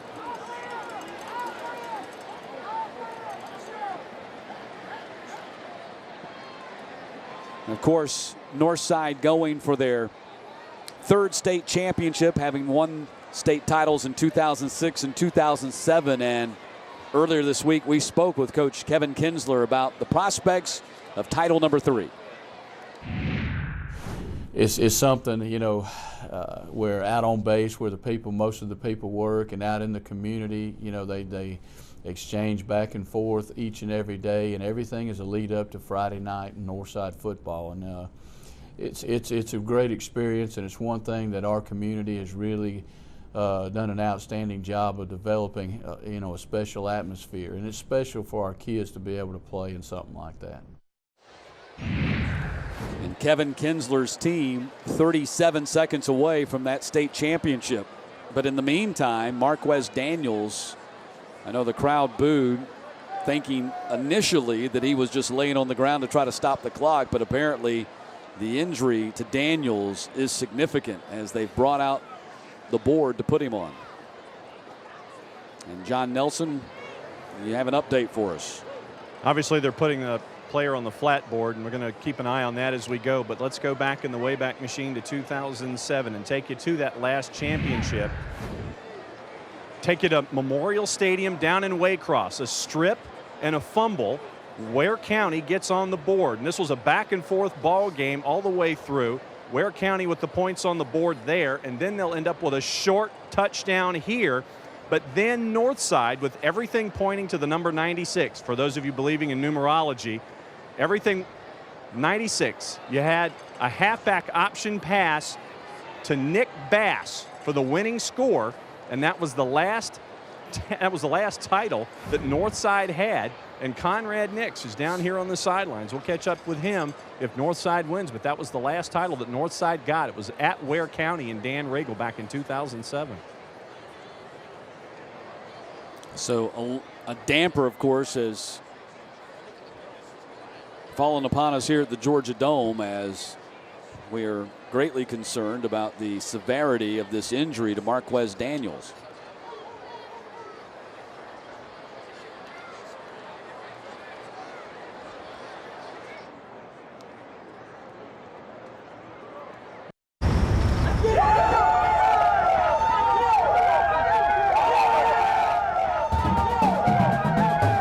The new College Football Hall of Fame and Chick-fil-A fan experience puts fans closer to the game experience. Featuring over 30,000 square feet of college football interactive exhibits. Tickets available at cfbhall.com. Georgia cotton farmers want you to know cotton is grown in 91 Georgia counties on over 1 million acres. Cotton makes a $2.5 billion economic impact and accounts for over 15,000 jobs in Georgia. Cotton's innovative production has lowered water use per pound of cotton by 75% since 1980. One bale of cotton can make 215 pairs of denim jeans or 700 towels. Cotton is a natural choice for Georgia. The Vereen Rehabilitation Center in Moultrie offers a variety of treatments, including physical, occupational, speech, and aquatic therapies. We also offer sports medicine programs to help patients get back in the game. For more information, vereencenter.com. Hi, folks. Butch Miller from Milton Martin Honda in Gainesville, wishing you and yours a Merry Christmas and the happiest of New Years. But if you think that the folks at Milton Martin Honda in Gainesville are proud to be supporters of Georgia high school athletics, You got that right. You look twice before crossing. You exercise. You choose the salad occasionally. But when it comes to staying well, physically, financially, emotionally, going it alone is hard. So Cigna has your back and your knees 24/7, in sickness and in health, answering your questions, giving you some coaching, helping you get well and stay well. That's having a partner who's with you all the way. Cigna. Well, they've got the cart out there to try to transport Marquez Daniels off the field, and they're securing him. Obviously, they take great precautions anytime. And I'm just hypothesizing here that it's a neck-type injury or something of that nature to which they would be concerned enough to bring out the straight board. Yeah, absolutely. You saw some members of the training staff from both teams in this, and after all, that's the most important thing is his welfare. Important game, obviously, tonight, and we certainly hope that this is not serious. And that well, he is. turns out to be okay. As you can see, he's given the thumbs up. Yep. So he does have movement, and I did notice that when he initially went down, he did reach up and grab the hands of the trainers and the medical staff that went out there to tend to him. So this is a good sign that he does have movement. But, of course, obviously our concern here is with the well-being of Marquez Daniels. And unfortunately, anytime anybody is hurt, but especially here in the later stages of this ball game with the game still yet to be decided. Yeah, and let's just say this, too, that the entire dome cheering on both sides, the North Side Warner Robins fans and the Mays High School fans, both cheering at this young man as he continues to hold up his hand in acknowledgement. And, again, our thoughts with him and hope, again, that he's okay as we finish out these final 37 seconds here of this game. But he's played so well. What a first half he had. He was all over the place, and outstanding player for Coach Jarvis, Mays High School. They're going to start the clock right now. And so there's a difference of 12 seconds on the play clock and the game clock. So they can take a penalty if they want to at the 10-second mark and then decide what to do on fourth down.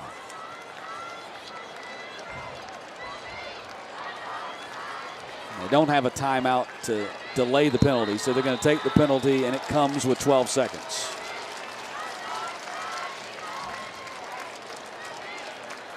So now, what do? You got 12 seconds to kill. I would not risk the punt. I would take a knee. I would not take a knee. I would just run.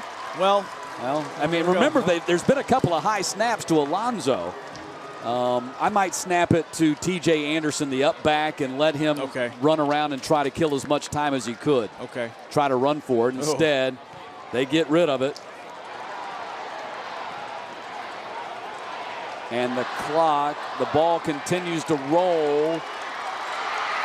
And that is going to do it. The game is over.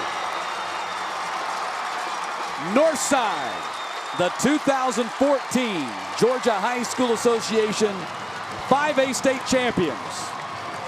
Third state championship in Eagles history. What a great job again, and what a second half. Pitching a shutout, that defense, and the way they stepped up, the adjustments that they made.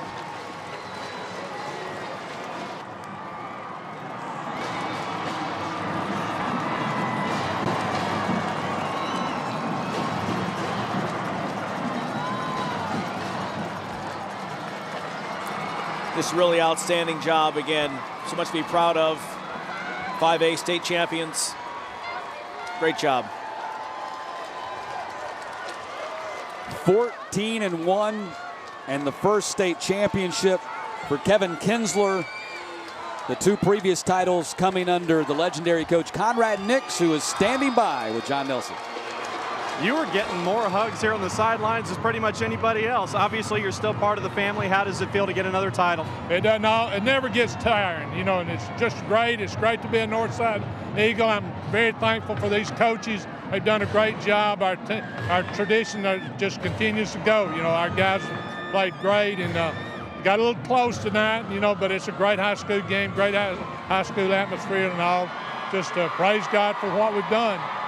Now, when Kevin took over for you, it just seems like it was pretty much the same thing over and over. It's just that it was a second burst. Kevin has continued the tradition that you said. Well, I'm awfully proud of Kevin. He's a great young man. He's done a really good job at Northside through the years.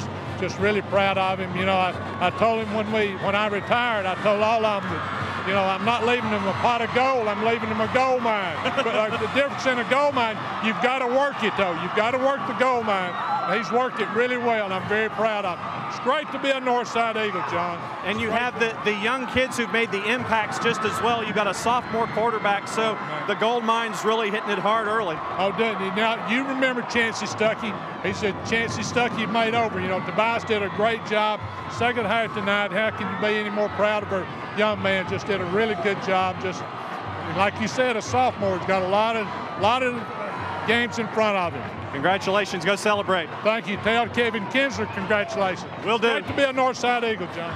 Conrad Nix going to go celebrate with the rest of the Northside clan. Let's send it back upstairs. Yeah, it seems like a proud father there. Of course, Kevin Kinsler was a quarterback for Coach Conrad Nix and then went on to be an assistant coach with Coach Nix as well. 15 years as the defensive coordinator, and now Kevin Kinsler gets his first state championship as a head coach as well. But Larry, two big storylines here tonight, both of them developing in the second half for Northside. Number one, Tobias Oliver took over the game. He's the MVP of the game in my book.